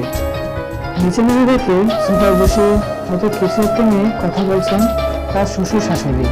তাকে দেখা মাত্রই আসিয়া বেগম বললেন, অনেক বেলা করে ফেলেছো, তাড়াতাড়ি খেয়ে নাও, যাও। তরি আচ্ছা বলে সেখান থেকে চলে এসে খাবার মেয়ের জন্য প্লেটে নিয়ে টেবিলে বসে মাত্র মুখে তুলে নেবে, এর আগেই তার মনে প্রশ্ন জাগলো। আজকে তার বাবা আর ভাই বোন খেতে পেরেছে তো, সে থাকতে তো রান্না বান্না নিজেই করতো। তনু এখনো তেমন কিছু রাখতে পারে না। তাড়াতাড়ি বাদাম নম্বরে ফোন করলো তরি। আপু, কি করছিস তুই? কেমন আছিস? জানিস, তোর ফোনের অপেক্ষায় ছিলাম। আমি আব্বুকে কত আগে জোর করছিলাম তোকে ফোন করার জন্য, তোর সাথে কথা বলার জন্য, কিন্তু আব্বু বললো তোর নাকি এখনো বাড়িতে অনেক কাজ, তোকে কোনো মতেই ফোন করা যাবে না। এইসব কিছু হলো বল? আমি কি তোর সাথে কথা না বলে থাকতে পারি? আমার কথা পরে বলি, আগে বল তোরা কি করছিস এখন? আজকে খেয়েছিস কিছু? আর তোদের নতুন বাসায় কোনো সমস্যা হচ্ছে না তো? আব্বু কোথায়?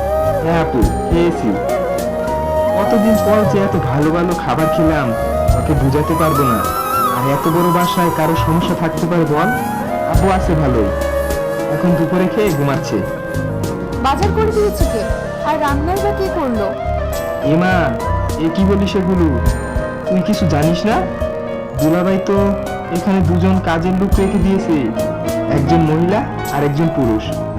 বাজার সহ যা যা লাগে সব সেই লোকই নিয়ে আসে বাইরে থেকে, আর মহিলাটা রান্নার জন্য। তাছাড়া জানিস, আব্বু দেখাশোনা করার জন্য একজন নার্সও রেখে দিয়েছে দুলাভাই। আমাদের কোথাও কোনো সমস্যাই হচ্ছে না। তরির চোখ দিয়ে পানি গড়িয়ে পড়ছে, তবু এটা দুঃখের নয়, সুখের পানি। তবু মনে থেকে এতটা করবে সেটা ভাবতেও পারিনি। আচ্ছা সবই বুঝলাম, তোদের পড়াশোনা কিন্তু ঠিকভাবে করবি, ঠিক আছে? আমি এখন সেখানে নেই বলে কোনো গাফিলতি কিন্তু সহ্য করবো না বলে দিলাম। এখন কি আর পড়াশোনা না করে কোনো উপায় আছে? খানিকটা মন খারাপ করে বলল জারি। তার কথায় বেশ অবাক হলো তরি। তারপর জিজ্ঞেস করে ফেললো, কেন এইভাবে বলছিস কেন? আর বলিস না, দুলাভাই আমাকে আর তনুকে নতুন স্কুলে ভর্তি করাবে বলেছে, আর ওই শহরের সবচেয়ে ভালো স্কুল। ওখানে টিচাররা অনেক কঠিন শুনেছি, ওরা আদায় নাকি করেই ছাড়ে। তনু তো খুব খুশি, পুরাই আটেল একটা। পড়াশোনা ছাড়া আর সাজুগুজু ছাড়া কিছু বুঝে না। আমার হয়েছে জ্বালা। একের পর এক অপ্রত্যাশিত খুশি খবর শুনে তরি চঞ্চল ছাড়া আপাতত আর কিছুই করতে পারছে না। তবে জারিফের কথার ভঙ্গিতে সে ফিক করে হেসে দিয়েছে। হাসছিস? হাসতে থাক, আমিও কিছু বলবো না। তবে আরেকটা জিনিস দিয়ে কিন্তু দুলাভাই আমাকে খুশি করে দিয়েছে। মানে? আর কি দিল? আমাকে যাওয়ার সময় বলে দিয়েছে, তোমার আর কিছু চাই? আমিও ফটাফট সাইকেলের কথা বলে দিয়েছি। এরপর কাকি যেন ফোন করলো, কিছুক্ষণের মধ্যেই সাইকেল হাজির। সাইকেলের কথা তোকে কেন বলতে হবে? আমি বলেছিলাম না তোকে সাইকেল আমি কিনে দিব? তো রাগ করছিস কেন? আমি তো নিজে থেকে বলিনি, দুলাভাই জিজ্ঞেস করাই বলেছি। আর আমাকে কি একা দিয়েছে নাকি কিছু? অনুকেও তো দিয়েছে। তোনো আবার কি চাইলো? আর কত রকমের মেকআপের জিনিসপত্র যে বললো সে দিতে, আমি এগুলো নামও জানি না। কি জানি ফাউন্ডেশন, কাউন্সিলার, কেক, লাল সার, মাথা মুন্ডু। আমাকে এগুলো জিজ্ঞেস করে লাভ নেই, তুই পরে তনুকে জিজ্ঞেস করিস। এখন উনি মেকআপ কিটস দিয়ে সাজুগুজু করছে, তার সাথে কথা বলবি? আচ্ছা আমি পরে আবার ফোন দিব। খাইনি দুপুরে, খাবার এখনো রাখছি। ফোন কেটে তরি বাদলায় পড়ে গেল। আগের জায়গায় পরিবর্তন করে খুব দামি একটা বাসায় তার বাবা আর ভাই বোনকে রেখেছে তীব্র, তার নিজের রেপুটেশনের জন্য। আচ্ছা সেটা না হয় ঠিক আছে, কিন্তু এত সব মানুষকে ভিতরে গিয়ে দেখবে কি অবস্থা? সবাই তো বাহিরে দেখে লজ্জা করছে। হ্যাঁ এটা ঠিক, যে তরির পরিবারের দায়িত্ব নেওয়া তীব্র কন্ট্যাক্ট ব্যাপারে ছিল, কিন্তু তাই বলে এতটা, এটা তো খুব বেশি মনে হচ্ছে। তীব্র কি আসলে বাড়ি থেকে খুব শক্ত খুলেছে নিজেকে কোনো কারণে আবিদ করে রাখে? তার তো অতীত সম্পর্কে তোর কিছু জানে না। খুব বেশি কি কষ্টের সেই অতীত? দীর্ঘশ্বাস ফেলে খাবারে মন দিল তরি। আপাতত সে এইসব আর ভাবতে চায় না। করে না হয় জানা যাবে। রাত প্রায় 11টা। সবাই মোটামুটি খাবার খেয়ে বিছানায় ঘুমাতে চলে গেছে। তীব্র খাওয়া দাওয়া করে রুমে ঢুকে যাবে। আজকে তো তরির সাথে তানহা আর তানবীরের ঘুমানোর কথা। সে ভাবলো নিজের রুমে যাওয়ার আগে একবার তাদের রুমে থেকে বলে আসুক কি অবস্থা। দরজার সামনে দাঁড়িয়ে দেখে কোমরে হাত দিয়ে বাচ্চাদের মতো বাল ফুলে দাঁড়িয়ে আছে তৈরি। আর বিছানায় যতটুকু সম্ভব হাত পা ছড়িয়ে ছিটিয়ে সবটুকু জায়গা দখল করার আপনার চেষ্টা চালাচ্ছে তানহা আর তানবীর। আমি ঘুমাবো, প্লিজ প্লিজ, একটু অল্প, একটু, 1 আঙুল সমান। উসকে তানবীর প্রশ্ন ছুটছে। 1 আঙ্গুল সমান কিভাবে ঘুমায় আবার? সেটা তো দেখাতে পারবো, একটু জায়গা দিলে বিছানায়। তানহা তানবীর দুজনেই একে অপরের মুখের দিকে তাকিয়ে মনে মনে কি যেন একটা যুক্তি করলো। এরপর যে না একটু জায়গা দিলে সরে গিয়ে অন্য কেউ ধাপাস করে বিছানা শুয়ে বিশ্বজের হাসি দিয়ে বলল, এভাবে? এবার তানহা আর তানবীর দুজন মিলে তুরিকে ঠেলতে শুরু করেছে রীতিমতো বিছানা থেকে নামানোর জন্য। ইচ্ছে করে তাদের সামনে কাদো কাদো মুখে তুরি বলল, আমি কত সুন্দর সুন্দর গল্প বলতে পারি, কেউ শোনে না আমার গল্প। এই কষ্ট আমি কোথায় রাখি? দূর থেকে তাদের এই অবস্থা দেখে নিঃশব্দে মুখ চেপে হাসছে তীব্র। দূর থেকে তাদের এইসব অবস্থা দেখে নিঃশব্দে মুখ চেপে হাসছে তীব্র। বেশ মজা লাগছে তার। শেষমেশ কি হয় সেটা দেখার জন্য ধীর আগ্রহে তাকিয়ে আছে। গল্প বলার কথা বলতে না বলতে তানহা রাজি হয়ে যায়, কিন্তু তানবীর তখনও মুখ গুমরা করে বসেছিল। কিন্তু খুব বেশিক্ষণ আর টিকির না সেই গুমরা মুখ। তরি হুট করে কাছে কাছে দিতে শুরু করলো তানবীরকে। না চাইতেও খিলখিল করে হাসতে হয়েছে তাকে। তারপর তরি একটা সত্য জুড়ে দিল গল্প বলার। আমি গল্প অবশ্যই বলবো, তবে দুজনের মাঝখানে শোবো আমি। তোমরা দুজন আমার দুপাশে শুয়ে গল্প শুনবে। এর সাথে কিন্তু স্ত্রী হিসেবে চুলি বিলি কেটে দেওয়াও আছে। তো চলো শুরু করি। তরির কথা মতো 2 ভাই বোন তাই করলো। কি সুন্দর করে কৌশলে তাদের সাথে নিজেকে অ্যাডজাস্ট করে নিচ্ছে তরি। এটা দেখে তীব্র বেশ ভালো লাগলো। নিজের রুমের দিকে এগিয়ে গেল সে। দরজা পুরোপুরি বন্ধ না করে হালকা চেপে কাজে বসে গেল। বেশ অনেকটা সময় পার হয়ে গেল, তীব্র এখনো কাজে মগ্ন। হঠাৎ করে দরজা ঠকঠক করে আওয়াজ হওয়ায় কাজ থেকে খানিকটা অবসর নিতে হলো তাকে। কে? আমি তরি, আসবো? আসুন। এত রাতে তরিকে দেখে মোটামুটি অবাকই হলো তীব্র। সে এখনো ঘুমাচ্ছে তাহলে? আপনি এখনো জেগে আছেন? হ্যাঁ, মানে ঘুম আসছিল না আসলে। তানহা তানভীরকে ঘুম পাড়িয়ে এসেছি। আমার সাথে আপনার একটু কথা ছিল। বলে ফেলুন। দেখুন, আপনার সাথে আমার ডিল হয়েছিল যেটা নিয়ে, সেটা তো আপনি আমি দুজনেই জানি। আজকে শুনলাম আপনি সবকিছু ব্যবস্থা করে দিয়ে এসেছেন নতুন বাসায়। এতটা আমি কিন্তু করতে বলিনি আপনাকে।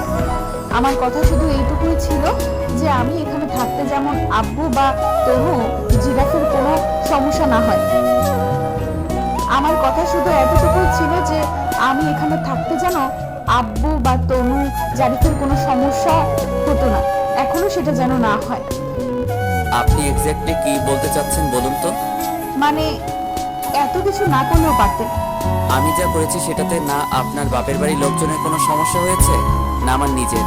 তাহলে আপনার এত কিসের সমস্যা বলুন তো? আমি যতটুকু করেছি মন থেকে করেছি। এখন আমি আমার কোন কাজ কিভাবে করব না করব সেটাও আপনার থেকে পারমিশন নিয়ে করতে হবে। দেখুন, আপনি আমাকে আবারও ভুল বুঝছেন। আমি শুধু এতটুকুই বলতে চাচ্ছি, ছোটবেলা থেকেই আমি যথেষ্ট আত্মনির্ভরশীল।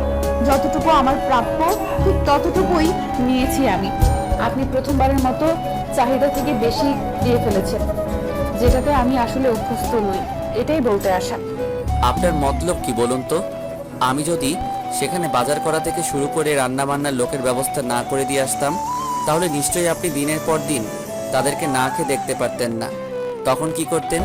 ছুটে চলে যেতেন তাদের কাছে। না হলে বাসায় বসে থেকে আপনার ড্রামা দেখা লাগতো। আলটিমেটলি কি হতো, আমার বাচ্চাদের ঠিকমতো দেখাশোনা করা হতো না।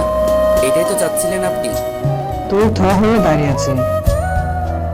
কথা কোথা থেকে কোথায় নিয়ে গেল তীব্র।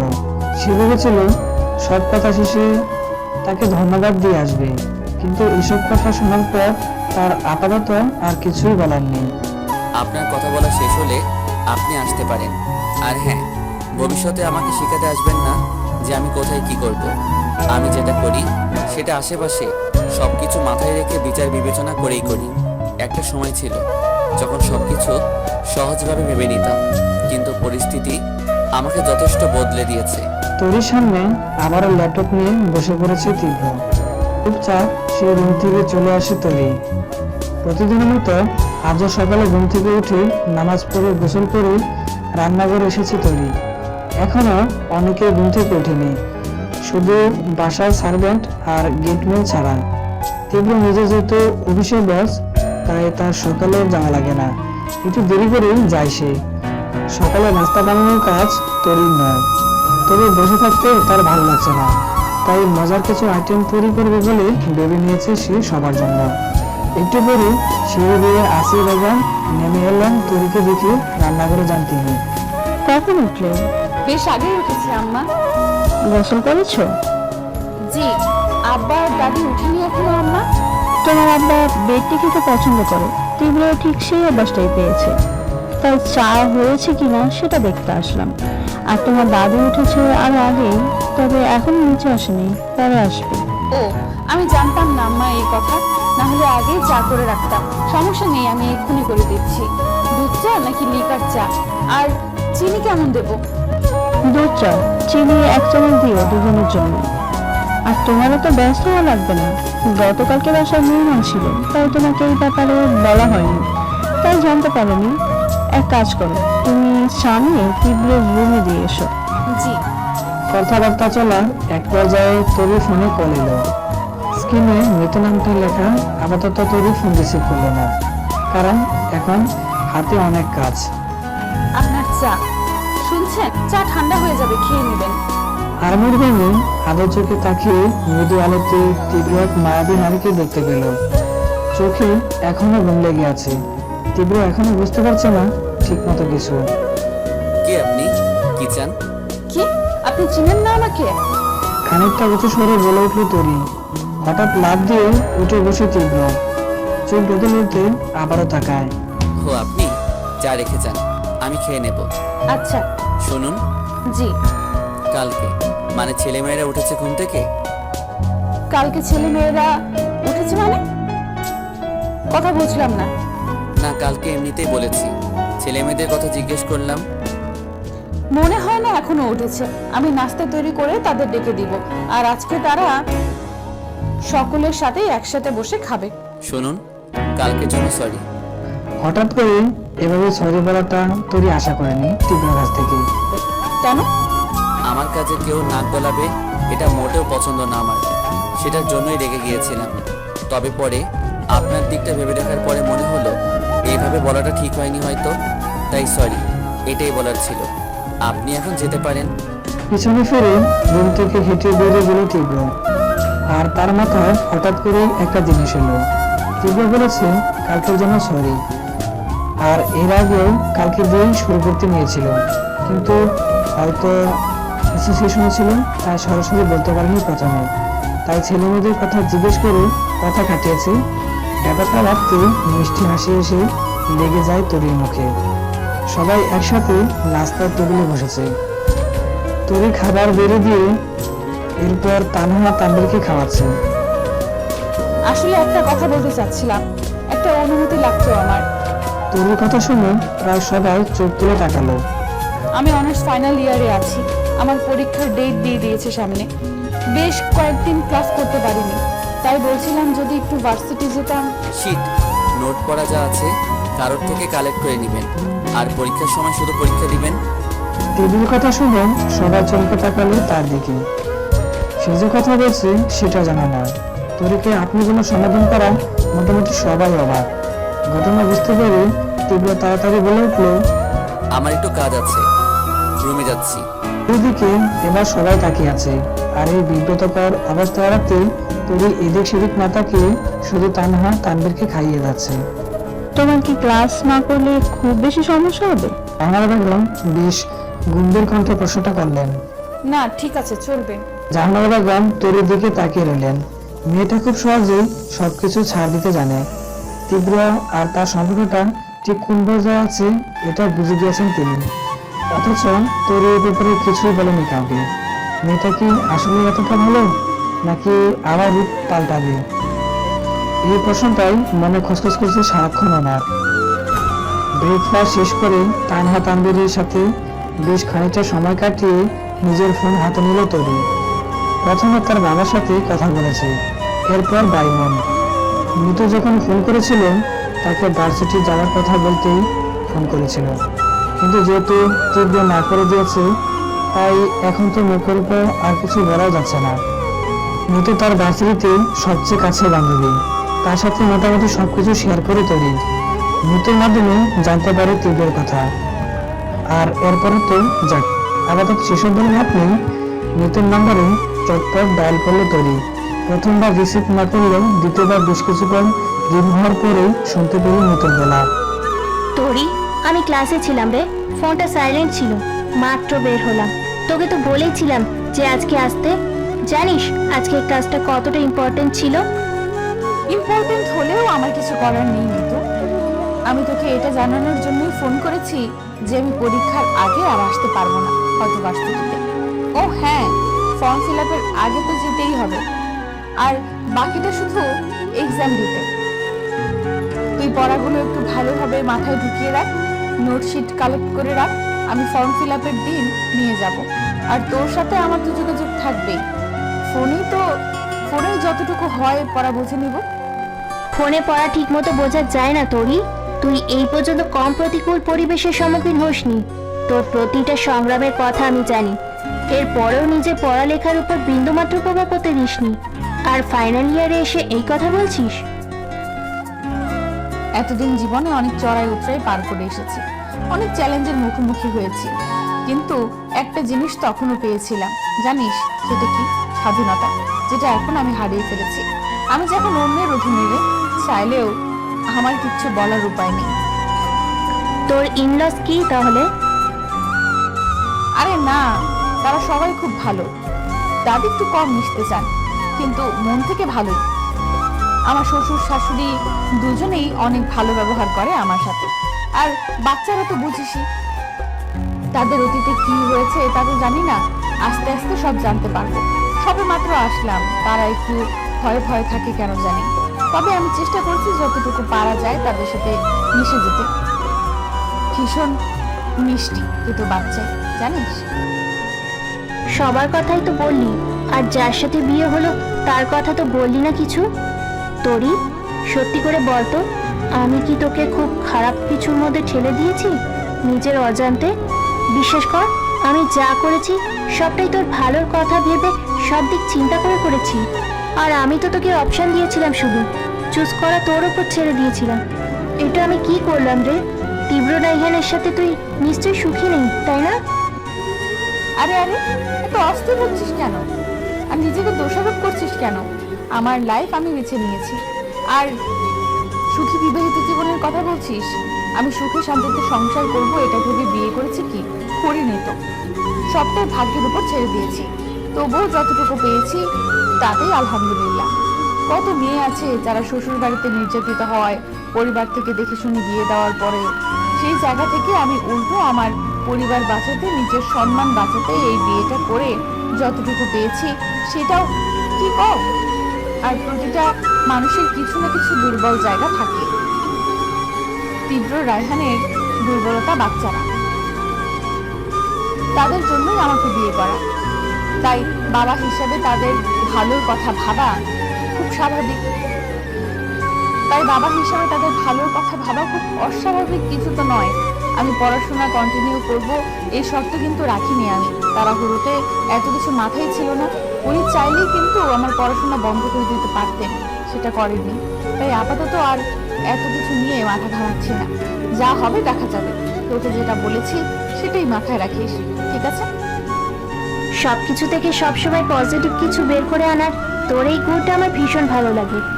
আচ্ছা রাখছি এখন, বাসে উঠতে হবে আবার। আচ্ছা টাটা। রাতের খাবারের আয়োজন করতে শাশুড়ি বোন মিলে একসাথে হাত লাগাচ্ছি টুকটাক। সার্ভেন্ট দুজন কিছুটা দূরে অন্য কাজে ব্যস্ত। আম্মা, আপনার কাছ থেকে কিছু ব্যাপার জানার ছিল। বলো, কি জানতে চাও? আসলে ওনার অতীত সম্পর্কে একটু জানতে চাচ্ছিলাম আর কি, যদি কিছু মনে না করেন। সে কি, তুমি সব জেনে শুনে আসোনি? এবার বেশ ঘাবড়ে গেল তৈরি। আসলে তো তাদের কন্ট্রাক্টের ব্যাপারটা তো কেউ জানে না। সাধারণভাবে বলতে গেলে এটা সবাই ভাববে যে তৈরি সবকিছু জেনে শুনে এসেছে। না মানে আসলে এত কিছু বিস্তারিত জানি না আর কি। যদি কিছু বলতেন। তীব্র তার সবচেয়ে কাছের বন্ধুরা না, একবার না তুই দুইবার বিশ্বাসঘাতকতার শিকার হয়েছিল। বন্ধু? দুইবার? মানে বুঝলাম না। আপনি কি ওনার প্রাক্তন দুই স্ত্রীর কথা বলছেন যারা বন্ধু ছিল? না, বন্ধু একজন ছিল, তবে যে বন্ধু ছিল সে প্রকৃতপক্ষে ভালোবাসতো, আর যে ছিল না সে এক কালনাগিনী। আমি আপনার কথার আগা মাথা কিছুই বুঝতেছি না আম্মা। বিস্তারিত পরে বলবো, আপাতত তাদের সামনে কিছু বলতে চাচ্ছি না। আসিয়া বেগমের দৃষ্টি অনুসরণ করে তৈরি সেদিকে তাকিয়ে বুঝতে পারলো যে সার্ভেন্টদের উদ্দেশ্য করে তিনি কথাটা বলেছেন। রাতের বেলা সবাই ডিনার করার সময় তীব্র খুব থমথমে গলায় বলে উঠল, প্রায় 30টা বিজনেস কোম্পানির একসাথে গেট টুগেদারের ব্যবস্থা করা হয়েছে। সেখানে প্রত্যেকটা কোম্পানির হেডকে তাদের পার্টনার সহ ইনভাইট করেছে।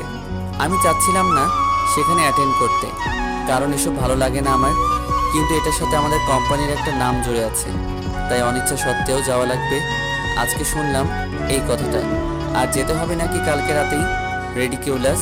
বলছিলাম কি, বাচ্চাদের সাথে নিয়ে যেতে কোনো সমস্যা হবে?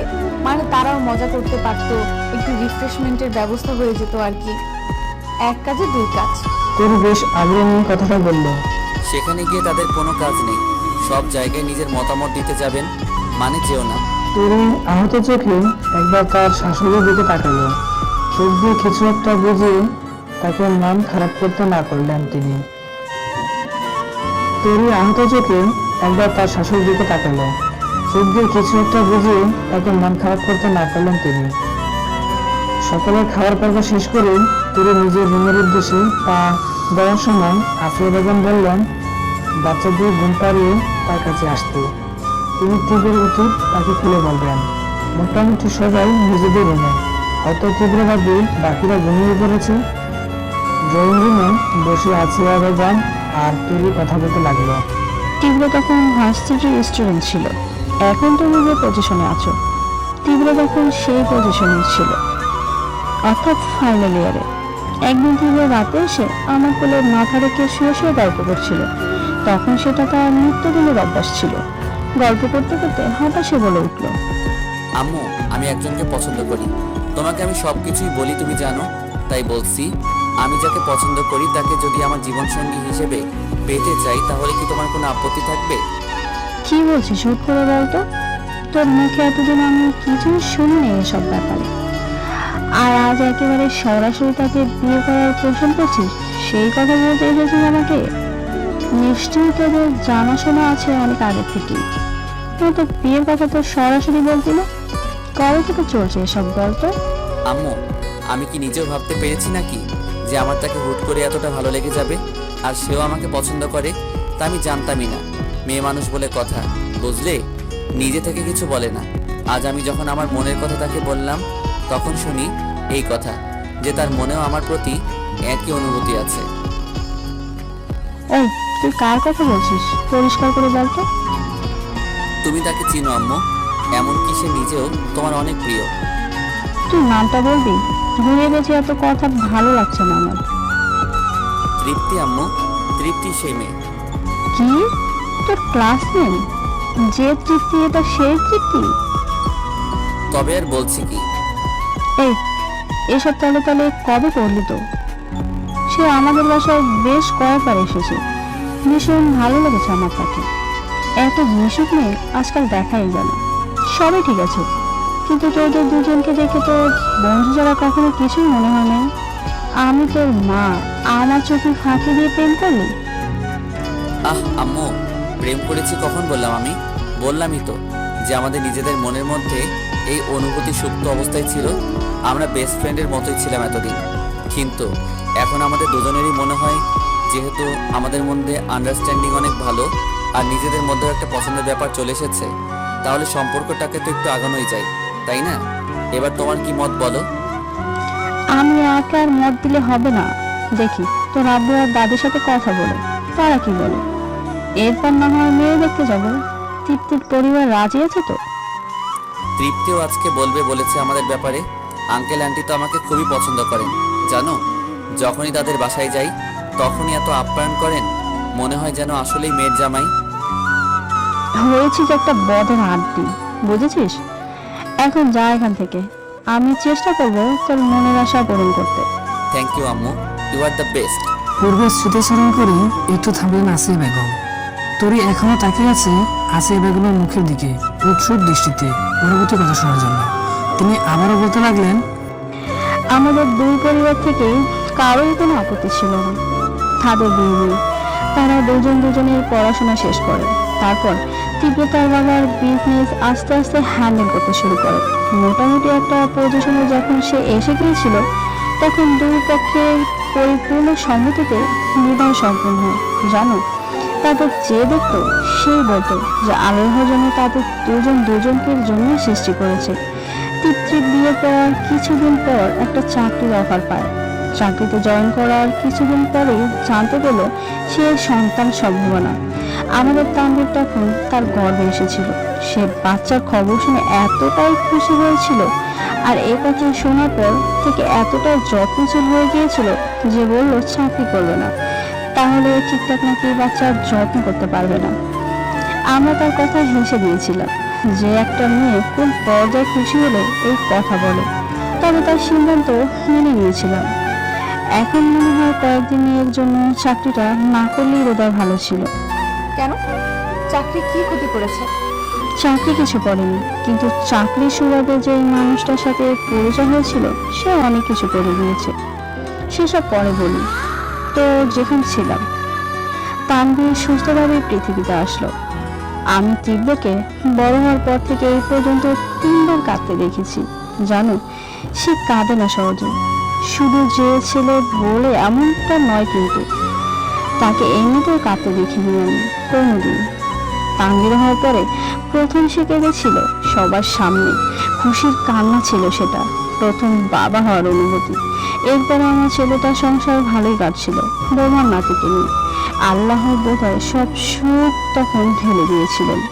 তানভীরের বয়স যখন 2 বছরের একটু উপরে, তখন পুনরায় শুনতে পাই যে তানভীরের জন্য নতুন খেলার সাথে আসছে চলেছে আমাদের তানহা।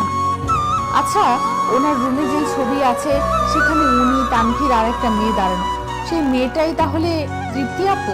হ্যাঁ, যেদিন এই খবর শুনতে পেয়েছিল যে তানহা আসতে চলেছে সেই দিনের ছবি সেটা।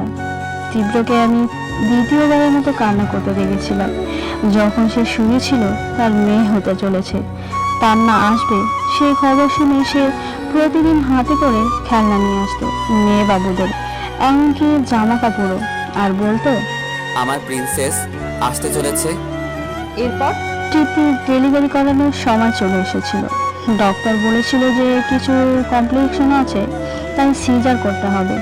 এটা শুনে তীব্র খুব ভয় পেয়ে গিয়েছিল। তখন তাকে সাহায্য করার জন্য এসেছিল তার ছোটবেলার বান্ধবী নীলা। সে নিজের একজন ডক্টর ছিল, গাইনি স্পেশালিস্ট। কি সাহায্য করেছিল জানো তুমি? কি? আমাদের তৃপ্তিকে মেরেই ফেলেছিল। তরি মুখ হা করে বসে আছে। এতক্ষণ সবকিছু ঠিকঠাক চলে আসছিল, কিন্তু কি বললো এটা? ছোটবেলার বান্ধবী হয়ে এত বড় বিশ্বাসঘাতকতা। তরি দেখলো এখনো আসিয়া বেগম কাঁদছেন, শাড়ির আঁচল দিয়ে চোখ মুছছেন। উনি কেন এমনটা করলেন?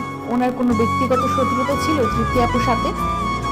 না, হিংসার আগুনে জ্বলে যাচ্ছিল নীলা। সেটা তাকে দেখে আমরা কেউ বুঝতে পারিনি। ভেবেছিলাম আসলে মন থেকে সাহায্য করতে এসেছে। আমাদের সবাইকে আসক্ত করে বলেছিল যে তৃপ্তি এবং তার বাচ্চার কিছু হতে দেবে না। কিন্তু কিসের হিংসা? তীব্রকে না পাওয়ার জন্য হিংসা। মানে নীলা তাহলে ওনাকে পছন্দ করতো? হ্যাঁ, সে তীব্রকে বিয়ে করতে চেয়েছিল, কিন্তু তার আগেই তীব্র আর তিশার বিয়ে হয়ে যায়। সে চাইলে পরে জানতে পেরেছে। আর বলেছিল না চাকরি কিভাবে তৃপ্তির ক্ষতি করেছিল। চাকরিতে গিয়েই তো তৃপ্তির দেখা হয়েছিল নীলার সাথে, যেটা আমাদের তৃপ্তি বলেছিল। নীলাকে সে সরল মনে করে সব কিছু বলতো, আর নীলা যে মনে মনে এতটা কুৎসিত পরিকল্পনা করেছে সেটা তো আমরা কেউ জানতাম না, ভাবতেই পারিনি। তীব্রকে তৃতীয়বারের মতো কান্না করতে দেখেছিলাম সেদিন। বলতে পারো তার শেষ কান্না সেটাই ছিল আমার দেখা মতো। তার চিৎকার দেখে আমরা সবাই খুবই ভয় পেয়েছিলাম। রাগে পুরো হসপিটালের জিনিসপত্র ভাঙচুর করা পড়েছিল সে। যখন তৃপ্তিকে দাফনের জন্য নিয়ে যাওয়া হচ্ছিল তখন তীব্র কিছুতেই তাকে নিয়ে যেতে দিচ্ছিল না। পরে ইঞ্জেকশন পুশ করে তাকে সেন্সলেস করে তারপর তৃপ্তিকে নিয়ে যাওয়া হয়েছিল। যখন তার জ্ঞান ফিরেছিল তখন তৃপ্তির দাফনের কাজ সম্পূর্ণ হয়ে গিয়েছিল।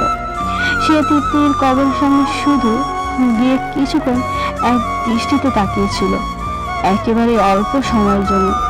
স্থির শান্ত ছিল সে চাহনি।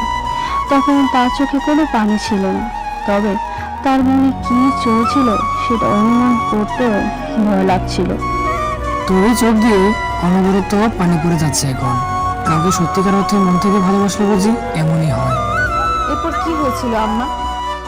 তীব্র কারোর সাথে কথা বলতো না, নিজেকে একটা বন্ধ রুমে আটকে রাখতো। সেই রুমটাকে সে থাকতো, সেটা ঠিকমতো খাওয়া দাওয়া করতো না। আমি যখনই সেই রুমে তার খাবার দিতে যেতাম তখনই দেখতাম তৃপ্তির ছবি বুকে জড়িয়ে সিলিংয়ের দিকে তাকিয়ে থাকতো, চোখে শুধু হাহাকার আর না পাওয়ার বেদনা। অনেক সময় লেগেছিল সেই অবস্থা থেকে বেরিয়ে আসতে। নীলার কোনো বিচার হয়নি, কোনো শাস্তি হয়নি? শাস্তি তো তখনই দিতে পারতাম যদি এটা প্রমাণ করতে পারতাম। আদালত কি প্রমাণ ছাড়া কাউকে শাস্তি দিবে? তাহলে এটা জানলেন কি করে যে নীলাই এই কাজটা করেছে? তৃপ্তি মারা যাওয়ার বেশ কিছুদিন পরে এই বাসায় এসেছিল সবাইকে মিথ্যে সান্ত্বনা দিতে। তীব্রের সাথে সারাক্ষণ এটে থাকতো, অনেক চেষ্টা করেছিল তাকে মানানো, কিন্তু তীব্র সব রকম প্রস্তাবে প্রত্যাখ্যান করেছিল। এরপর একদিন রাগে তাকে অপমান করে তাড়িয়ে দিয়েছিল। সেদিন যাওয়ার সময় নীলা বলে গিয়েছিল তৃপ্তিকে মারার কথা। সে ভেবেছিল তৃপ্তিকে মেরে নিজে তীব্রকে বিয়ে করবে। এত কিছু করেও যখন নিজের উদ্দেশ্য হাসিল করতে পারেনি, মুখ ফসকে সব সত্যিটা বলে চলে গিয়েছিল। এখন সে কোথায়? জানি না, সেদিনের পর থেকে তাকে শহরে আর দেখিনি। কোথায় আছে তাও জানি না আমি। তাহলে এই হলো একজন বন্ধু যার থেকে প্রতারণার শিকার হয়েছিল, আর একজন? বলছি, তৃপ্তি মারা যাওয়ার পর সব থেকে বেশি বেগ পেতে হয়েছে আমাদের তান্নার জন্য। তান্না তো কিছুটা হলেও বড় হয়েছিল, কিন্তু তান্না তো তখন দুধের শিশু। তার জন্য তীব্রকে বলেছিলাম অন্তত মেয়েটার মুখের দিকে তাকিয়ে হলো বিয়েটা করে নিতে। তীব্র প্রথমে রাজি হয়নি, অনেক কাঠখড় পোড়াতে হয়েছে। এরপর তাকে কোনো মতে রাজি করিয়েছিলাম। তবে সে একটা শর্ত দিয়েছিল যে বিয়ের পরপরই নতুন স্ত্রীর সাথে স্বাভাবিক হতে পারবে না সে, কিছুটা সময় লাগবে। আমরা মেনে নিয়েছিলাম। আমাদের পছন্দ মতো একটা মেয়ে খুঁজে বিয়ের ব্যবস্থা করলাম। তার কথাবার্তায় মনে হয়েছিল বেশ ভালোই হবে, কিন্তু এই কান্নাগিনকে আমরা কেউ চিনতে পারিনি। সে এতটা লোভী আর স্বার্থপর, জানলে এই ভুলটা আমরা কখনোই করতাম না জানো। আমাদের মূল উদ্দেশ্য ছিল তানহা আর তানভীর ভালো থাকা, আর সে আমাদের অগোচরে তাদের সাথে জাতরেলের মতো ব্যবহার করত, তাদের ভয় দেখাতো, মারতো, অথচ আমাদের সামনে ভালো সেজে থাকার ভং ধরতো। ছোট্ট বাচ্চাগুলো ভয় কিছু বলতো না।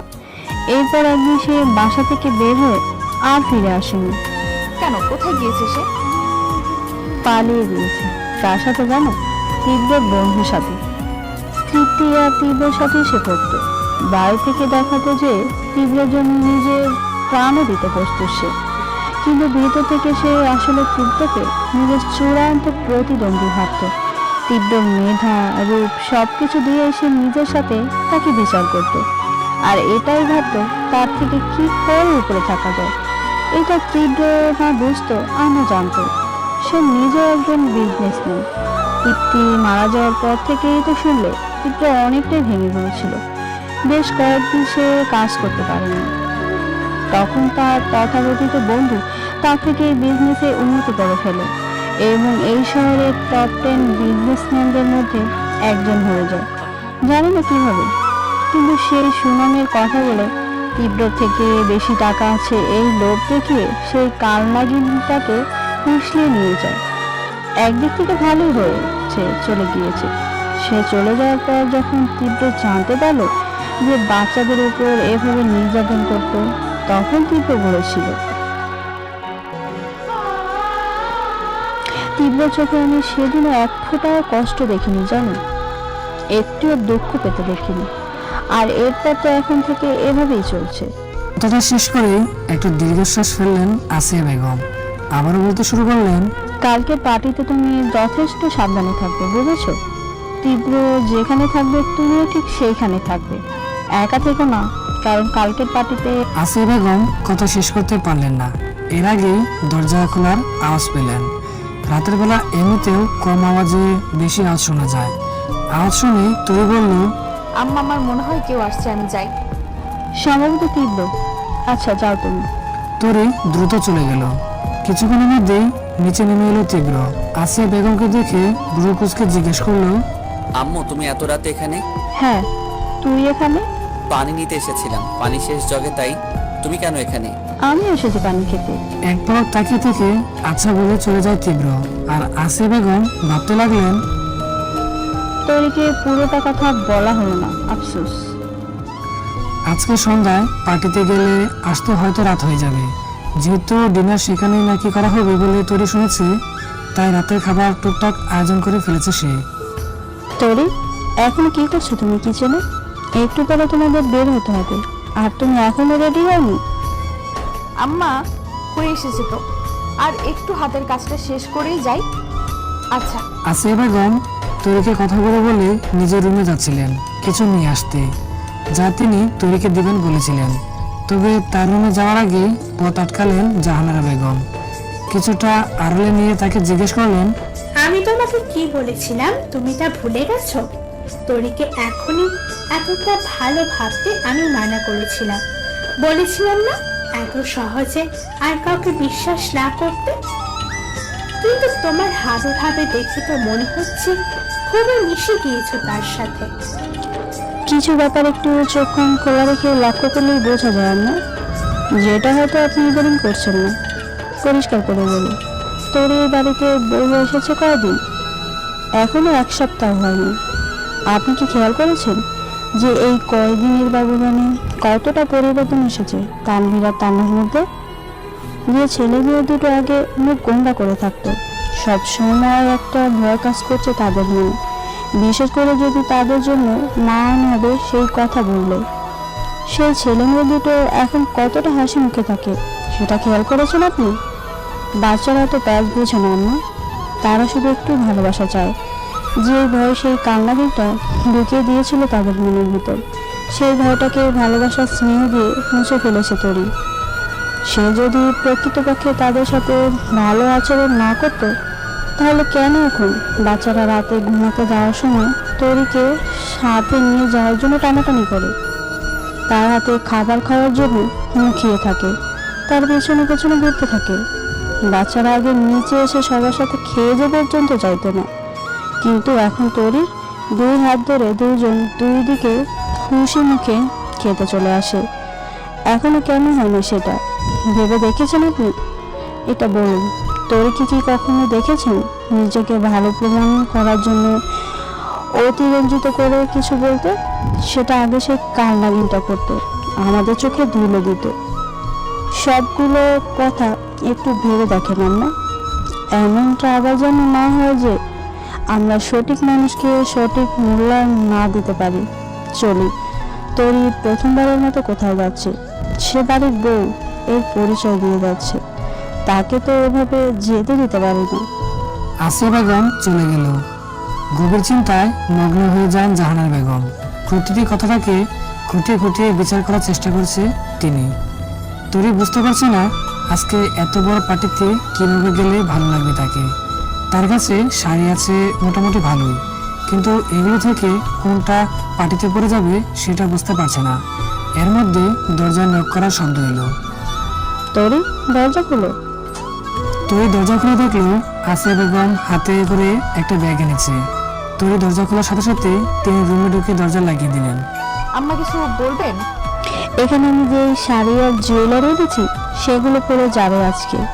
দেখো তো পছন্দ হয় কিনা। তরি ব্যাগ খুলে দেখলো ভীষণ সুন্দর একটা কালো রঙের শাড়ি। কালো রং তরির নিজেরই ভীষণ পছন্দ। দেখেই বোঝা যাচ্ছে শাড়িটা খুব দামি। শাড়ির সাথে আছে একটি জুয়েলারি বক্স। খুলে দেখলো ডায়মন্ডের, সেটা খুব আধুনিক কারুকাজ করা। তরি বুঝতে পারলো তার শাশুড়ির বেশ ভালোই জ্ঞান আছে এসবের ব্যাপারে। পছন্দ হয়েছে? জি আম্মা, কিন্তু এত দামি সবকিছু? তোমার স্ট্যাটাসের সাথে সবই যায় মিসেস রায়হান, তুমি এটা বলে যেও না। নাও এবার ঝটপট রেডি হয়ে নাও। তীব্র হয়তো কিছুক্ষণের মধ্যেই তাড়া দেবে। সাজুগুজু করার সব জিনিস আছে তো? তরি একথা শুনে কাছুমুচু করে তাকিয়ে রইল। সাজুগুজু আর সে দুইটা দুই মেরু জিনিস। এসব তো তনু করে। সে সাজ বলতে পাউডার, কাজল আর লিপ বাম ছাড়া কিছুই বোঝে না। তার মুখের দিকে কিছুক্ষণ তাকিয়ে থেকে আসিয়া বেগম বললেন, বুঝেছি, তুমি থাকো, আমি আসছি। ঘন্টাখানেক বাদে তরি রেডি হওয়া কমপ্লিট হলো। আয়নায় নিজেকে দেখে সে নিজেই চিনতে পারছে না। এমনটা নয় যে খুব বেশি সেজেছে সে, হালকা সাজে তাকে খুব বেশি সুন্দর লাগছে দেখতে। সাজানো শেষ হলে তার নজর কেটে দেন আসিয়া বেগম। হাসি মুখে তরির দিকে তাকাতে চমকে যান তিনি। তরি চোখের কোণে পানি এসে বের করেছে, শুধু গড়িয়ে পড়ার অপেক্ষা। উনি তরিকে কিছু বলতে যাবে তার আগেই তরি তাকে জোরে ধরে কান্না করতে থাকে। আসিয়া বেগমের মাথায় কিছুই ঢুকছে না। তরি কান্না করছে কেন? তুমি কিছু জিজ্ঞেস করবেন তার আগেই তরি বলতে শুরু করে, মা কাকে বলে সেটা আমি এতটা বুঝিনি। খুব কম সময় পেয়েছি আমার জীবনে মায়ের স্নেহ। আমার ভাই বোন দুটোকে উল্টো মায়ের আদরে বড় করেছি আমি, কিন্তু নিজে তো তেমন পাইনি। আমি যখন প্রথম এই বাড়িতে এসেছিলাম তখনই আপনাকে আমার খুব ভালো লেগেছিল, কিন্তু মনে আশাটা আসলেও আমি চাপা দিয়ে রেখেছিলাম। কি আশা জানেন? হয়তো মায়ের আদর কখনো পাবো না। কিন্তু আপনি প্রতিদিন প্রতিটি কাজের মাধ্যমে আমার ধারণা ভুল প্রমাণ করে দিচ্ছেন আম্মা। আমি এতটা আশা করিনি, বিশ্বাস করুন। আপনি এইভাবেই আমাকে আগলে রাখবেন তো আম্মা? কথা দিচ্ছি, নিজের শেষ রক্তবিন্দু দিয়ে হলেও আপনার বিশ্বাসের মর্যাদা আমি রাখবো। এই পাগলি, কাঁদছিস কেন এভাবে? মায়ের কি মেয়ের চোখের কান্না দেখতে ভালো লাগে? খবরদার বলে দিচ্ছি, আমার সামনে আর কখনো কাঁদবি না। আর মা যদি মনে করিস তাহলে আপনি করে বলছিস কেন? আর বলবো না, শুধু আমাকে বিশ্বাস করে যান আর ভালোবাসা দিয়ে। এর মধ্যেই দরজায় ঠকঠক শব্দ আর ভীষণ করে গলায় আওয়াজ তার সাথে। কি আজকে সারা রাত ধরে রেডি হতেই থাকবেন, নাকি আমার উপর দয়া করে একটু তাড়াতাড়ি বাইরে বের হয়ে আসবেন? আসিয়া বেগম দুজনে একে অপরের মুখের দিকে কিছুক্ষণ তাকিয়ে রইলেন। এরপর সাথে সাথে হেসে উঠলেন। তীব্রের সাথে নিচে নিয়ে এসে গাড়িতে উঠল তরি। এক পলক তীব্রের দিকে তাকিয়ে সে দেখছে আজকে সাদা শার্টের উপর কালো ব্লেজার পরেছে তীব্র, আর ডিমিক ব্ল্যাক জিন্স, চুলগুলো হালকা স্পাইক করা। সেসব কথা না, কথা হলো আসিয়া বেগম কি জানতেন তীব্র কালো রঙের কিছু পরবে, তাই তাকেও কালো রঙের শাড়ি দিয়েছেন পরার জন্য। এসব ভাবতে ভাবতেই তীব্রের কথা কানে এলো। সিট বেল্ট দয়া করে লাগিয়ে দিন, এমনিতেই অনেক দেরি হয়েছে আপনার জন্য। আর দেরি করাবেন না দয়া করে। আশা করি সিট বেল্ট বাঁধতে পারেন। জি, করছি। গাড়ি চলে যাচ্ছে নিজস্ব গন্তব্যে, আর তরির মাথায় এখন প্রশ্ন একটাই, গতকালকে রাতের বেলা আসিয়া বেগমের কথা, পার্টির ব্যাপারে তাকে সচেতন করে দিয়েছিল তিনি। যদিও পুরো কথা শেষ করতে পারেননি, আজকেও তীব্র তারা পেয়ে চলে আসতে হয়েছে। সে এটাই বুঝতে পারছে না কি এমন আছে সেই পার্টিতে যার জন্য তাকে সবসময় তীব্র সাথে থাকতে বলছে আসিয়া বেগম। গাড়ি এসে থামলো নির্দিষ্ট গন্তব্যে। তরি গাড়ি থেকে নেমে দেখতে পেল বিশাল বড় একটা বাংলো, বাইরে থেকে অনেক সুন্দর করে সাজানো। তীব্র পেছনে হেঁটে সে ঢুকলো সেখানে। জায়গায় জায়গায় গার্ড রাখা আছে, ভিতরে অনেক মানুষ। বাহির থেকে ভিতরটা আরো সুন্দর করে সাজানো। তরি একবার চোখ বুলিয়ে পুরো জায়গাটা দেখে নিল। এখানে সবাই এখন যে যার মতো ব্যস্ত। হঠাৎ একজন লোক তাদের সামনে এসে তীব্রকে জড়িয়ে ধরল। সেই অবস্থাতে জিজ্ঞেস করলো, হ্যাঁ ম্যান, হোয়াটসঅ্যাপ? এই তো চলছে ভালোই। তোর কি অবস্থা? আমি তো অলওয়েজ বিন্দাস মুডেই থাকি, এটা তো জানিসই। তীব্র পিছনে তরিকে দাঁড়িয়ে থাকতে দেখে ছেলেটি জিজ্ঞেস করলো, উনি কি আমাদের ভাবি নাকি রে তীব্র? হুম। ও শিট, তাহলে তো তোর সাথে কথা বলার আগে ভাবির সাথে কথা বলা দরকার ছিল। নতুন অতিথি বলে কথা। তোর বিয়েটা এমন সময় ধরেছিল যে তখনই আমার বিজনেস পারপারে ফরেন ট্রিপে যাওয়া লাগতো। একটু আগেও না পরেও না, আফসোস মিস করে গেলাম। সে যাই হোক, ভাবির সাথে কথা বলি। তুই এখন শর্ত এখান থেকে। তীব্রকে হালকা করে পেছনে ঠেলে দিয়ে তরির সামনে এসে দাঁড়ালো ছেলেটি। হাসি মুখে হাত বাড়িয়ে দিয়ে বলল, হ্যালো ভাবি, আমি শাহাদাত রহমান, তীব্রর বন্ধু। প্রথমত তরি বুঝতে পারছে না ছেলেটার হাত ধরবে কিনা। দ্বিতীয়ত ছেলেটা কি বললো এটা? তীব্রর বন্ধু আবার নিজের বিজনেসম্যান নিশ্চয়ই, না হলে তো এখানে আসার কথা না। এটা কি তীব্র সেই বন্ধু? না, সে হলে নিশ্চয়ই তীব্র এতটা নর্মাল থাকতো না। সেই প্রতারক বন্ধুটার নাম তো তরি জানে না, এটাই সমস্যা। তরির কাছ থেকে কোনো রেসপন্স না পেয়ে ছেলেটির হাসি মুখ কালো হয়ে গেল। সেই অবস্থাতে হাত গুটিয়ে বলল, ও আচ্ছা, বুঝতে পেরেছি, ভাবি আমাকে পছন্দ হয়। ছেলেটার কথা বলার ভঙ্গি দেখে কেন জানি খুব হাসি পাচ্ছিল তরির। তীব্রের মুখের দিকে একবার তাকালো সে, দেখলো তীব্র কপাল কুঁচকে তাকিয়ে আছে শাহাদাতের দিকে। আমার বউয়ের তোকে পছন্দ করার খুব বেশি কারণ আছে কি? কত করে বলেছি ভুঁড়ি একটু কমা, সেটাও করিস না। তোকে জয়িতা বিয়ে করলো কিভাবে সেটাই বুঝতে পারছি না আমি। সে অবশ্য তোকে বিয়ে করে উদ্ধার করেছে, না হলে যে তোর কি হতো। দেখ তীব্র, এভাবে মান ইজ্জতের ফালুদা বানাবি না, বলে দিলাম। খাওয়া দাওয়া একটু ভালোবাসি, তাই তারা আমাকে ছেড়ে যেতে চায় না, পেটেই থেকে যায়। এই জন্যই না একটু ভুঁড়ি আছেই, তাতে এভাবে বলিস না, আমার পেটটা কষ্ট পাবে। বলেই পকেটে আলতো করে হাত রেখে মাথা নিচু করে ফেলল শাহাদাত। এবার আর তরি নিজেকে আটকে রাখতে পারল না, ডান হাত দিয়ে মুখ চেপে হাসতে লাগলো। তরির সাথে সাথে তীব্র হাসা শুরু করলো, আর তাদের দেখে শাহাদাতও হাসছে। শাহাদাতের হাসি দেখে তীব্র জিজ্ঞেস করলো, কি তুই হাসছিস কেন? তোরা হাসছিস তাই আমিও হাসছি, 10 মিলে করি কাজ, হাসি কাঁদে নাহি লাজ। তীব্র আর তরির হাসির মাত্রা এবার আরো বেড়ে গেল। বেশ ভালো লেগেছে ছেলেটাকে তরির, সহজেই মন ভালো করে দিতে পারে। এবার নিজে থেকেই তরি বলল, সরি ভাইয়া, আসলে তখন বুঝতে পারছিলাম না কি বলবো। আমি তরি সুলতানা। আচ্ছা ভাবি কোথায়? আছে আশেপাশেই হয়তো, গল্প জুড়ে দিয়েছে কার সাথে আবার কি জানি। দাঁড়াও, আমি তোমার কাছে পাঠিয়ে দিচ্ছি। এই তীব্র, তুই আমার সাথে আয়, সবাই মিলে সেখানেই আড্ডা দিচ্ছি। আর তুই এখানে দাঁড়িয়ে থাকবি নাকি? তীব্রকে নিয়ে চলে গেল শাহাদাত। তরি ভাবলো আসিয়া বেগম তো তাকে বলেছিল তীব্রের সাথে সবসময় থাকতে, কিন্তু এবারে যদি তার পেছনে পেছনে ঘুরে তাহলে ব্যাপারটা খুব দৃষ্টিকটু দেখায়। তাই সে সেখানে ছিল, চুপচাপ সেখানেই দাঁড়িয়ে আছে। কিছুক্ষণ বাদে একটা মেয়ে তার সামনে এসে দাঁড়ালো। খানিকটা ইতস্তভাবে জিজ্ঞেস করলো, আর ইউ তরি সুলতানা? আই মিন মিসেস তরি রায়হান? তরি আন্দাজ করতে পারলো এটাই হয়তো জয়িতা। মুচকে এসে বলল, জি, আপনি জয়িতা ভাবি? এবার প্রশস্ত একটা হাসি ফুটে উঠলো মেয়েটার মুখে। তরিকে হালকা জড়িয়ে ধরে মেয়েটা বলল, হ্যাঁ, আমি এই জয়িতা। আসলে শাহাদাত আমাকে বললো তুমি নাকি এখানে আছো, তোমার নামটাই শুধু বললো। আমি এখানে এসে পড়লাম। এত মেয়েদের মধ্যে তুমি কোনটা বুঝতে পারছিলাম না, কিন্তু একা দাঁড়িয়ে আছো দেখে অনুমান করলাম তুমি হয়তো তরি। তরি আর জয়িতা টুকটাক কথায় মেতে উঠল। অনেকটা সময় অতিবাহিত হয়ে গিয়েছে। তরি কথা বলে বুঝতে পারলো শাহাদাতের মতোই জয়িতা, খুবই মিশুক। তবে তীব্র এখনো আসছে না। এখানে শাহাদাতকে নিয়ে কত আড্ডা যে দেওয়া শুরু করেছে কে জানে।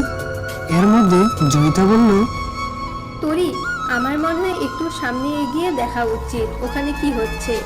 বেশ রাত হয়ে গিয়েছে, ডিনারও সেরে ফেলা দরকার, বাসায় বাচ্চাও আছে। হ্যাঁ ভাবি, ঠিকই বলেছেন, চলুন। তরি আর জয়িতা খুব বেশি একটা সামনে আগাতে পারেনি। তার আগেই তরি যা দেখলো তাতে তার চোখ বের হয়ে আসার উপক্রম। তীব্র গায়ে এখন ব্লেজার তো নেই, শার্ট মারাত্মক অগোছালো হয়ে আছে। হাত কেটে রক্ত বের হচ্ছে, চোখ টকটকে লাল হয়ে আছে। তীব্র দ্রুত হেঁটে বাইরে বের হয়ে যাচ্ছে, আর তার পেছনে শাহাদাত তার নাম ধরে ডাকছে থামার জন্য, কিন্তু তার থামার কোনো নামই নেই।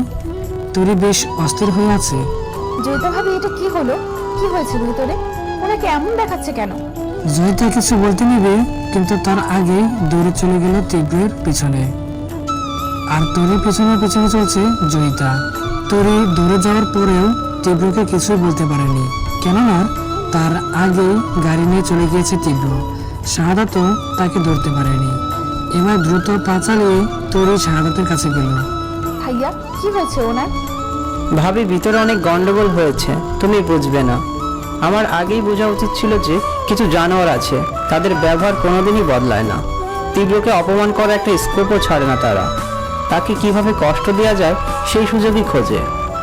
ভাইয়া প্লিজ একটু খুলে বলুন, আমি আপনার কথা কিচ্ছু বুঝতে পারছি না। আমার এখন তোমাকে কিছু বলার সময় নেই তরি। তীব্রের পেছনে যেতে হবে আমার। সে রেগে গেলে স্থান কাল পাত্র সব ভুলে যায়। এমনিতে এখন সে নিজে ড্রাইভ করছে গাড়ি, না জানি আবার কোন অঘটন ঘটিয়ে ফেলে কিনা। আর কিছু বলার সুযোগ না দিয়ে শাহাদাত তাড়াতাড়ি নিজের গাড়ি বের করে চলে গেল, আর তরি এখনো স্তব্ধ হয়ে দাঁড়িয়ে আছে সেখানে। পেছন থেকে জয়িতা তরির কাঁধে হাত রাখলো। তরি উদ্ভ্রান্তের মতো তাকিয়ে আছে তার দিকে। জয়িতা তরিকে কিছু বলতে নেবে, তার আগেই ফোন বেজে উঠলো তার। অল্প সময় কথা বলে তরির দিকে তাকিয়ে জয়িতা বলল, তোরি, আমার ছেলের নাকি জ্বর এসেছে হুট করে, আমার এখনই যেতে হবে। তুমি বাসায় যেতে পারবে তো একা? আপনি যান ভাবি, সমস্যা নেই। জয়িতা চলে গেল। তরির এখন এত বড় পার্টি নিজেকে একা লাগছে ভীষণ। সে কাউকে চেনেও না ঠিক মতো, কার থেকে সাহায্য নিতে যাবে সেটাও বুঝতে পারছে না। জয়িতার ছেলের কথা শুনে তাকে পাঠিয়ে তো দিল, কিন্তু নিজে এখন কি করবে? Excuse me, how are you? I know you miss? তরি পেছনে তাকে দেখলো ওয়েস্টার্ন ড্রেস পরা এক মেয়ে তাকে এই কথা জিজ্ঞেস করছে, মুখে মেকআপের ছড়াছড়ি। আমি তরি সুলতানা। প্রথমবার এসেছো? জি। আমাকে একটু হেল্প করতে পারবেন? ইয়েস। বলো কি হেল্প চাও? আমাকে একটু বাসায় পৌঁছে দেওয়ার ব্যবস্থা করতে পারবেন দয়া করে? আমি নতুন এখানে, তেমন কিচ্ছু চিনি না, আর বেশ রাতও হয়ে গিয়েছে। ওকে, আমি আমার বাবাকে বলে দিচ্ছি। তুমি ঠিকানা তো জানো নিজের বাসা? জি, সেটা আমি বলে দেব। ওকে, আমি বাবাকে ফোন করে বলছি তোমাকে দিয়ে আসবে। কিছুক্ষণ পর মেয়েটা তার গাড়িতে তরিকে বসতে বলল, আর ড্রাইভারকে বুঝিয়ে দিল তাকে ঠিকঠাক বাসায় নামিয়ে দিতে। কিন্তু তার মনে হলো মেয়েটি কার সাথে এসেছে সেটাই তো জানা হলো না। তরি গাড়িতে উঠে বসলে গাড়ি ছেড়ে যাওয়ার আগ মুহূর্তে মেয়েটি তরিকে জিজ্ঞেস করলো, আচ্ছা, তুমি কার সাথে এসেছো? আমি মিসেস তীব্র রায়হা। গাড়ি চলে গেল, আর সেদিকে চরম বিস্ময়ে তাকিয়ে রইল মেয়েটি। মুখ দিয়ে বেরিয়ে এলো উঠবে। গাড়ি থেকে নেমে তরি প্রথমে দারোয়ানকে দেখা মাত্রই জিজ্ঞেস করে, চাচা, উনি কি বাসায় এসেছেন? আপনি কার কথা বলছেন, ছোট সাহেব? জি, এসেছেন উনি। না, এখনো আসে নাই। আপনার সাথেই না আসার কথা ছিল। তরি দারোয়ানকে আর কিছু না বলে দৌড়ে ভিতরে চলে যায়। দেখে জাহানারা বেগম বসে টিভি দেখছেন। তরিকে দেখে তিনি চমকে উঠলেন। তরি পুরো দমে এখন হাঁপাচ্ছে। কি হয়েছে নাটকু? তুমি এমন দৌড়ে আসলে কেন? তীব্র কোথায়? দাদি, আম্মা কিংবা আব্বা কোথায়? ওনাদের রুমে? হ্যাঁ, কিন্তু তীব্রর কথা জিজ্ঞেস করলাম তো আমি, সেটার উত্তর দিলে না তো। যেমন? দাদি, আমি নিজেই জানি না উনি এখন কোন অবস্থায় আছেন। জাহানারা বেগমকে আর কিছু বলতে না দিয়ে তরি জোরে জোরে আম্মা আম্মা বলে ডাকতে লাগলো। কিছুক্ষণের মধ্যেই নিচে নেমে আসলো আসিয়া বেগম, পেছনে পেছনে তার স্বামী। তরির কাছে গিয়ে জিজ্ঞেস করলেন, কি ব্যাপার তোরে? এত অস্থির দেখাচ্ছে কেন তোকে? শাহাদাত ভাইয়ের ফোন নাম্বার তোমার কাছে আছে আম্মা? না তো, কিন্তু কেন? দরকার আছে আম্মা, তোমাদের ছেলে ওনার সাথে। আমি বাকি কথা পরে বলবো আম্মা, আগে তাড়াতাড়ি ভাইয়াকে ফোন দাও। তীব্র আপু তোমার কাছে আছে? দেখতে হবে, থাকার কথা। শাহাদাতের নম্বরে ডায়াল করে আজিজুর রহমান কথা বলতে শুরু করলেন।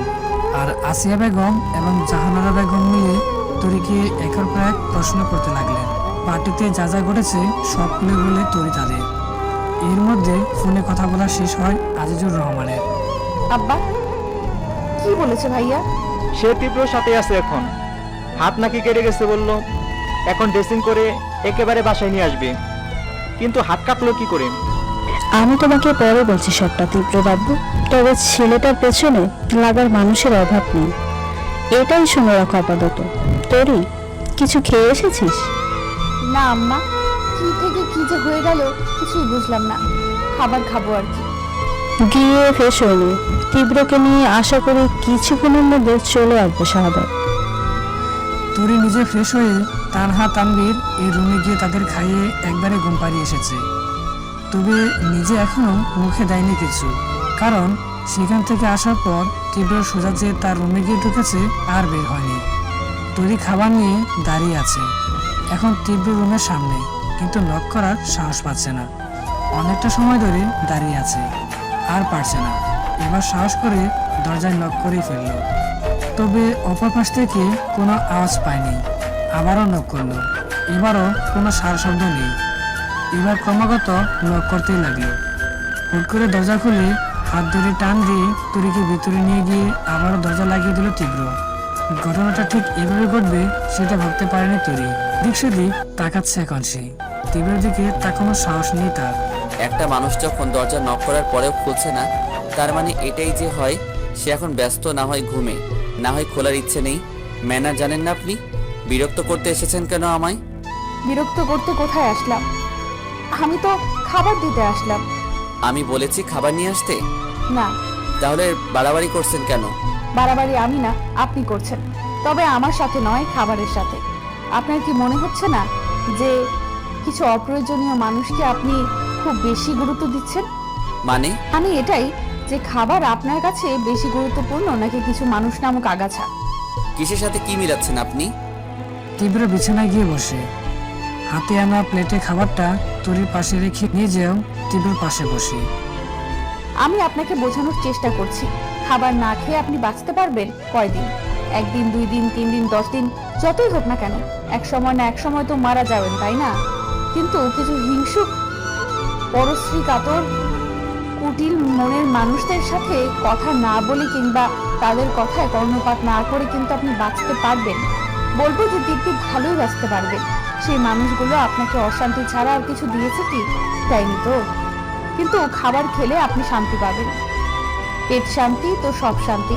অথচ আপনি সেই আবর্জনাগুলোর কথা মাথায় রেখে তাদের কথা ধরে বসে থেকে খাবারের উপর রাগ দেখাচ্ছেন। এটা কি ঠিক? কিছু মানুষের তো স্বভাবই হলো অন্যের সুখ দেখলে গা জ্বালা করা। সেই সব কীটদের কথায় এতটা পাত্তা দিতে হয়? রাত বিরাতে লেকচার দিতে এসেছেন আমাকে? জানেন তো আমার না লেকচারার হওয়ার খুব ইচ্ছা, কিন্তু পড়াশোনায় তো শেষ হচ্ছে না। তবে আমি তো ফিজিক্সের ছাত্রী, আপনাকে তো সেই বিষয়ে কিছুই বলিনি। তাহলে লেকচার কিভাবে হলো? কথাটা বলেই তরি খুব চিন্তিত ভঙ্গিতে গালে হাত রাখলো। আপনি কি আমার সাথে ফাইজলামো করতে এসেছেন? এটাই আপনার সমস্যা, বুঝলেন? যারা আপনার মন খারাপ করে দিতে আসে তাদের আপনি কত গুরুত্ব দেন, তাদের কথা ধরে বসে থাকেন। এই যেমন এখনো আছে।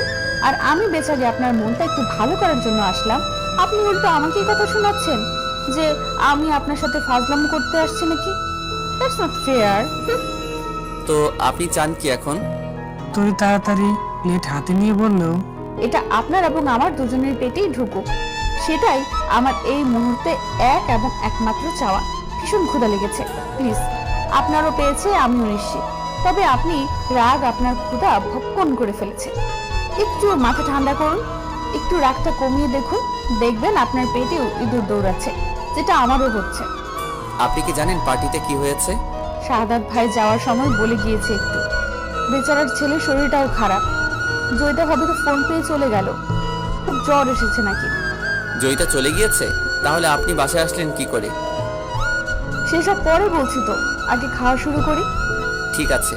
তরি খুশি মনে খাবার নিয়ে তীব্রকে দিয়ে সেও খেতে লাগলো। খেতে খেতে বাকি ঘটনা তীব্রকে বলল। খাওয়া শেষ করে তীব্র বলল, আই এম সরি, রাগের মাথায় এভাবে চলে এসেছি। আপনার কথা মাথায় ছিল না, কিন্তু আপনাকে যে হেল্প করেছে তার নামটা কি? ধন্যবাদ তো দিতে হবে। এই যা, আমি তো তাড়াহুড়োয় তার নামটাই জিজ্ঞেস করলাম না, তবে দেখে চিনতে পারবো। আচ্ছা, পরে কখনো দেখা হলে বলে দিয়েন। আপনাকে আরেকটা কথা বলার ছিল, আমার পরীক্ষার ব্যাপারে। বলুন। ফর্ম ফিল আপের ডেট দিয়ে দিয়েছে, আমার ভার্সিটি যেতেই হবে একবার। কবে? সময় আছে সপ্তাহখানেক, আপনি যখন বলেন। কালকে অফিসে যাওয়ার সময় আপনাকে ড্রপ করে দিব, চলবে? আচ্ছা, আমি তাহলে এখন চলি। শুভরাত্রি। শুভরাত্রি। তরি নিতুকে ফোন করে বলে রেখেছে আজকে ভার্সিটিতে যাবে। তারা দুজন একসাথে ফর্ম ফিল আপ করবে, তাই তীব্র তরিকে ভার্সিটির গেট অবধি নামিয়ে দিয়েছে। যাওয়ার আগে বলল, কাজ শেষ হলে ড্রাইভারকে ফোন দিবেন, আপনাকে নিয়ে যাবে। যতটুকু তাড়াতাড়ি সম্ভব চলে আসবেন। আচ্ছা, চলি। তরির বিয়ের পর প্রথম আজকে ভার্সিটিতে গিয়েছে। সে আগে থেকেই ধারণা করে রেখেছিল আজ নানা মানুষের নানা কথার সম্মুখীন হতে হবে। হয়েছেও সেটাই। স্বয়ং তার ক্লাসমেট যে প্রশ্নগুলো তাকে করেছিল সেগুলো হচ্ছে, তোর তীব্র রায়হানের সাথে কবে থেকে রিলেশন? কিছু বলিসনি তো? ও আচ্ছা, তলে তলে এসব চালাও। আর আমাদের সামনে এমন ভাবে থাকো যেন ভাজা মাছটা উল্টে খেতে জানো না। তোর পিছনে তো তোদের পাড়ার একটা ছেলে অনেক আগে থেকেই পড়েছিল শুনেছিলাম। তাকে তো খুব বেশি একটা পাত্তা দিসনি। সে একটু বখাটে হলেও টাকা পয়সা কিন্তু একেবারে খারাপ ছিল না। তীব্র রায়হানের মতো এতটা না হলেও তোর অনুপাতে তো অনেক ছিল। অবশ্য তোকে আর কি বলছি, তুই তো বড়সড় শিকারের আশায় বসেছিলি, রাঘব বোয়াল ধরতে চাইছিলি। টিকপুটি কি আর তোর চোখে পড়বে? তোর কপালে আছে, বলতে হবে রে, যেমনটা চেয়েছিস ঠিক তেমনটাই পেয়েছিস। অবশ্য 2 বাচ্চার বাপ আর 3 নম্বর বিয়ে। একটা কথারও উত্তর দেয়নি তরি। এসব সোকল্ড ফ্রেন্ডদের সাথে কথা বলতে তার রুচিতে বাধে। নিত্য উত্তর দিতে চাইছিল, কিন্তু তরি তাকে প্রতিবাদ করে আটকে রেখেছে। ফর্ম ফিল আপের কাজ শেষ করে গেট থেকে বাইরে বের হয়ে এসে তরি ফোনটা মাত্র বের করবে ব্যাগ থেকে ড্রাইভারকে কল করার জন্য, অমনি হুট করে এক ছেলে এসে ছো মেরে ব্যাগটা নিয়ে যায়। তরি কিছু বলতে যাবে, এর মধ্যে দেখে পাশেই পার করা ব্লু কালারের একটা কার থেকে নেমে আরেকজন লোক ছেলেটা প্রচুর দৌড়াচ্ছে তাকে ধরতে। কিছু দূর যাওয়ার পরেই ছেলেটিকে ধরতে পারে এবং কিছুটা মারধর করে ব্যাগটা নিয়ে আসে। তরির সামনে এসে হাত ব্যাগটা দিয়ে এসে এসে বলে উঠল, আপনার ব্যাগ মিস, আর হ্যাঁ একটু দেখে শুনে চলবেন। ধন্যবাদ, চলি। সে কি, উপকার করলাম আর ধন্যবাদ বলেই পাশ কেটে চলে যাচ্ছেন? কি চান বলুন? এক কাপ কফি তো হতেই পারে, তাই না? দুঃখিত, আমার আজকে একটু তাড়া আছে, আরেকদিন দেখা হলে অবশ্যই। ওকে, অ্যাজ ইউ উইশ। তরি চলে যাওয়ার দিকে তাকিয়ে থাকলো ছেলেটি। আপন মনে বলতে লাগলো, অবশ্যই আমাদের দেখা হবে, দেখা যে হতেই হবে। পরীক্ষা খুবই সন্নিকটে। ছেলে মেয়ে পড়াশোনা ও টুকটাক কাজ করার পাশাপাশি সে যতটুকু সম্ভব পড়াশোনা করেছে। যত দিন যাচ্ছে ততই পরিবারের প্রত্যেকটি সদস্যের সাথে তরির সম্পর্ক উন্নতি হচ্ছে। আসিয়া বেগম আগে থেকে তরিকে পছন্দ করেন, তবে এখন আজিজুর রায়হান এবং জাহানারা বেগমও সেই পথেই হাঁটছেন। আসিয়া বেগমকে তুমি করে সম্বোধন করায় আর জাহানারা বেগম এবং আজিজুর রায়হানকে আপনি বলায় বেশ অভিমান করেছিল দুজন। তাদের অভিযোগ শাশুড়ির বেশি আপন হয়ে গিয়েছে কিনা, আর শ্বশুর আর দাদি কি গাঙের জন্য বেশি এসেছে নাকি। তরি সেদিন খিলখিল করে হেসেছিল তাদের কথা। এরপর থেকেই তিনজনকেই এখন তুমি বলে সম্বোধন করে সে, আর তারা তিনজন তরিকে তুই বলে। তানভীর আর তানহা বাচ্চা মানুষ, তারা তো প্রথম দিন থেকেই তরির সাথে মিশে গিয়েছিল, আর সেই বন্ধন দিনকে দিন আরো দৃঢ় হচ্ছে। এখন তারা দুই ভাই বোনই তরি বলতে অজ্ঞান। প্রথম তারা তরিকে কিছু বলে সম্বোধন করতো না, তবে এখন নিজেরাই নিজেদের থেকে একটা নাম দিয়েছে তাকে, ছোট মা। এই নামটা যেদিন তরি প্রথম শুনেছিল বাচ্চাদের মুখ থেকে, তখন প্রথমে সে নিজের কানকে বিশ্বাস করতে পারেনি। বাচ্চাদের দৃঢ় আলিঙ্গন দেখে খুশিতে কেঁদে দিয়েছিল সে। এখন সবকিছু ধীরে ধীরে অনেকটাই ঠিক হয়ে যাচ্ছে। তীব্র আগে যেমন হুটহাট করে কিছু শুনে বা না বুঝে রেগে যেত, সেই প্রবণতাও এখন তৈরি তীব্রের মাঝে আর দেখতে পায় না। তবে তাদের সম্পর্ক এখনো আপনিতে সীমাবদ্ধ। আজকে থেকে তৈরির পরীক্ষা শুরু। সকাল থেকে সে পড়ছে এক মনে। পরীক্ষার দিন অন্য কোনো কাজ যাতে না করে, এটা তার শাশুড়ির আদেশ। তীব্র একটু দেরি করে যায় অফিসে, কিন্তু তৈরির পরীক্ষা সকালে, তাই ড্রাইভার তাকে নিয়ে যাবে নিয়ে আসবে, এটা ঠিক করা হয়েছে। টানা 3 ঘন্টা ধরে পরীক্ষা দেওয়ার পর তৈরি বের হলো পরীক্ষার হল থেকে। তার মুখে প্রশান্তির হাসি, তার সাথে নিতেও আছে। তৈরির মুখের দিকে তাকে জিজ্ঞেস করল, তোকে এত খুশি খুশি লাগছে যে, ব্যাপার কি বলতো? চিজুর কথা ভাবছিস? তোর মাথা এবং তোরই মুন্ড। পরীক্ষাটা দিয়ে মনে অনেক শান্তি কাজ করছে, বুঝলি? অনেক টেনশনে ছিলাম, কি জানি কি হয়, কিন্তু আলহামদুলিল্লাহ যতটুকু চিন্তায় ছিলাম তার থেকে দ্বিগুণ ভালো হয়েছে পরীক্ষা। এতটা লিখতে পারবো ভাবতে পারিনি। তোকে না পেলে আমার কি হতো রে নিতু? এইভাবে ছায়ার মতো আমার পাশে থাকিস। ছোটবেলা থেকে অন্যদের ছায়া হয়ে থাকতে হয়েছে আমার পাশে ছায়া হয়ে থাকবে এমন কেউ ছিলই না। দিন শেষে মনের কথা বলার মতো কাউকে পাইনি। আমার কষ্ট ভাগ করে নেবে এমন কোনো ভাগিদারও পাইনি। তুই না থাকলে আমি হয়তো একদম দম বন্ধ হয়ে মরে যেতাম রে। আল্লাহ আমার অবস্থা বুঝেই তোকে আমার জীবনে পাঠিয়েছে বোধহয়। এই যে দেখ না, আমি ঠিক মতো ক্লাসই করতে পারিনি। ভেবেছিলাম হয়তো ইমপ্রুভ আসবে আজকের কোর্সে, কিন্তু পড়াশোনাগুলো তৈরি করে রাখা একটা বিরাট ব্যাপার। নোট করা তো দূরে থাক, আমি কলমে তুলতে পারিনি। সবকিছু তুই জোগাড় করে দিয়েছিস, তাই তো আজকের পরীক্ষাটা এত ভালো করে দিতে পেরেছি। তোকে আমার ভার্সিটিতে